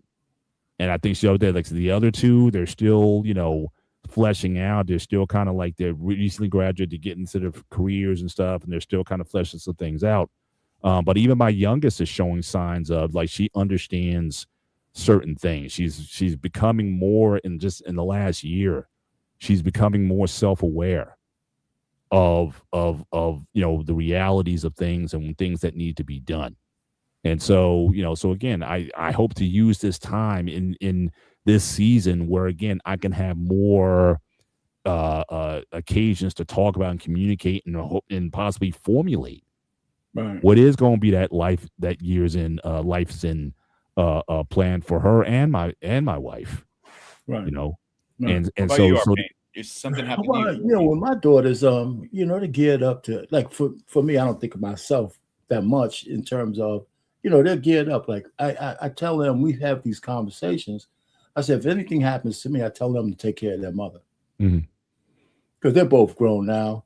They're probably going to inherit not probably, they're in the will to inherit all the stuff we have. But, my wife hasn't, she's been with me for 38 years. She's going to have she's going to need some covering. Right. And I know they would do it because they're real close, but I just kind of mention it. Make sure you take care of her. Make sure you don't give all our money to the church or some crazy shit like that. You know what I'm saying? Yeah. But make sure she takes care of herself. So those kind of things. So they're ready.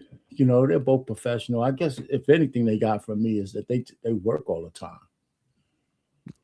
Yeah. They just like I worked all the time, and now I look back on that and I say maybe I could have done a few less hours, and been home. Yeah.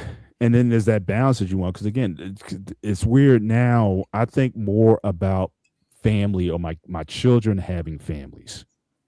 more so though than their vocations. It's like when they were on the come up, they were like, hey, you get your education and whatnot and get into your bag. Okay, that's almost like automatic now. Like that's kind of done. Now I'm like, what about this other aspect of your life? And it really came to head like when my wife, she had a birthday back in November, and we threw a big surprise party. Like she totally took her by surprise. Right. And I was like, I want my kids to experience this. Right. You know what I'm saying? Like when they're kids, when they get that age or whatever, and they can be on, you can celebrate your parents like that. I think that's something that every person should be able to experience at some point. Family is to me is everything. It's any institution, any organization, any country or nation structure. It's got to be based on the family. Without that, churches die, family reunions die. I mean, you've seen it, Arpain. The numbers back generations ago, be 200-300 people at family reunion. Like you would fill the whole church up. Now getting 40-50 together is a struggle now. You know what I mean? Because again, people, my nephew, he goes up to you ever been to Martha's Vineyard? No, I haven't. It's pretty wild. I know it's nice. But they talk about, like, especially you go to Oak Bluffs, right? That's like an historic place for African Americans to go, and especially in the summertime. Right. And he showed me this documentary, and they were talking about all these families that have been there for generations. And back in the day, the guys talking about, I was here, all my cousins, 40 cousins here. And I'm just thinking, but wait a minute. That's not going to be a reality in the next 20, 30 years if we don't get our act together.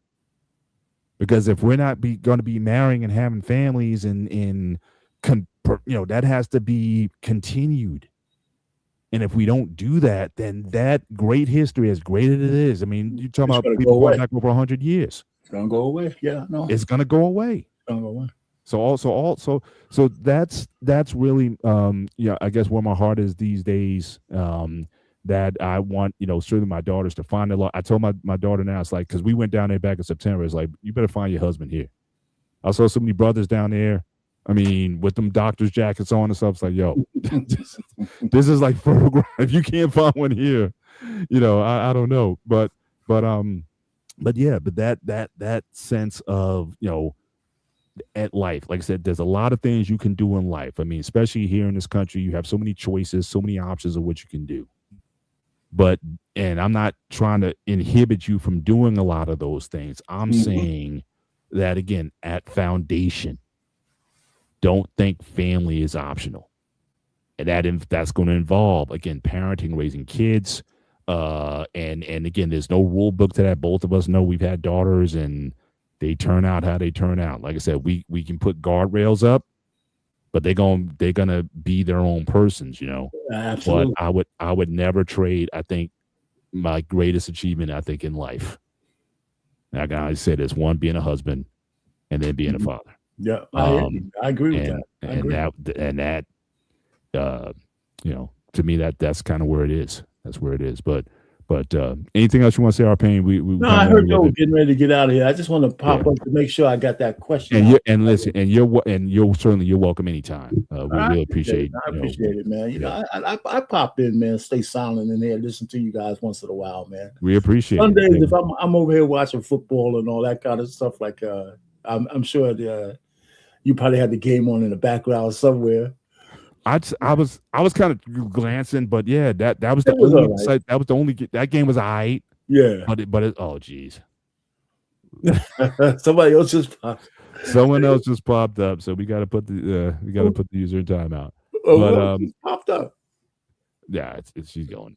But all right, man, let me get out of here though. Let me let y'all go, man. I appreciate it, man. Appreciate you, man. And guys, make sure you follow Arpain on the Black Man Unfiltered Network, 7 p.m. Eastern Standard Time on the BMU Network. Tomorrow's show, right, is male loneliness is a myth. Male loneliness is a myth. What time the show starts? It's 7 o'clock. I'm always going back and forth work still. King's got his show going on, and Arpain's also. I'm going like back and forth.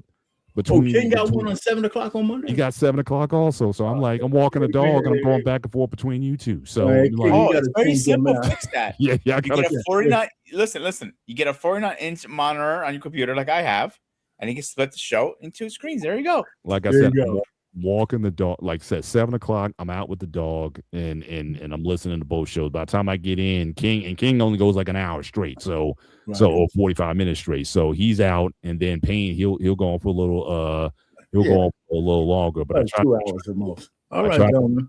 A little bit of both, but definitely check out both and whatnot, and certainly my man's consistent. He's doing his thing, and he's building up a following, especially your cooking shorts, man.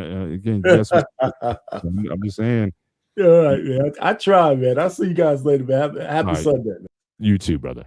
And certainly we want to appreciate you guys for being on tonight with us. And again, whether you agree with some of the opinions and views tonight, again, this is a conversation that Peter and I have every week. And next week, we're going to have our call-in show next week. So anything that we've talked about in previous conversations and talks, if you want to bring that up next week, you can certainly call in. And if not, if you just want to hang out and just chat it up with us, we'll be available here next week. The call-in show on the Gray Area next Sunday. But outside of that, Pete, any final thoughts before we wrap up tonight? Yeah, because everybody likes talk shit right now, but when it comes to call-in show, nobody wants to show the fuck up. So I'm putting a challenge to anybody who has the balls, the cojones, to actually show up next week and put us in our place for once. But I doubt anybody going to do it because nobody has the guts. Yeah, we love that. We'd love to have the certainly the panels on. And I said, Mandrell, I'm calling you out specifically because you always talk about where's the drop the link. It's like, all right, so we're gonna drop the link next week. Hopefully you show up and be part of the conversation, whatever you want to talk about. You also have an open invitation anytime you want to be on the show. And King, certainly if you're not doing anything next week, next Sunday, you certainly have that open invite as well to be on the show. But we appreciate you guys spending your Sundays with us. Certainly for the you guys certainly enjoy your week. Be safe. From myself, Mr. Bennett, and he is. This is Sparta!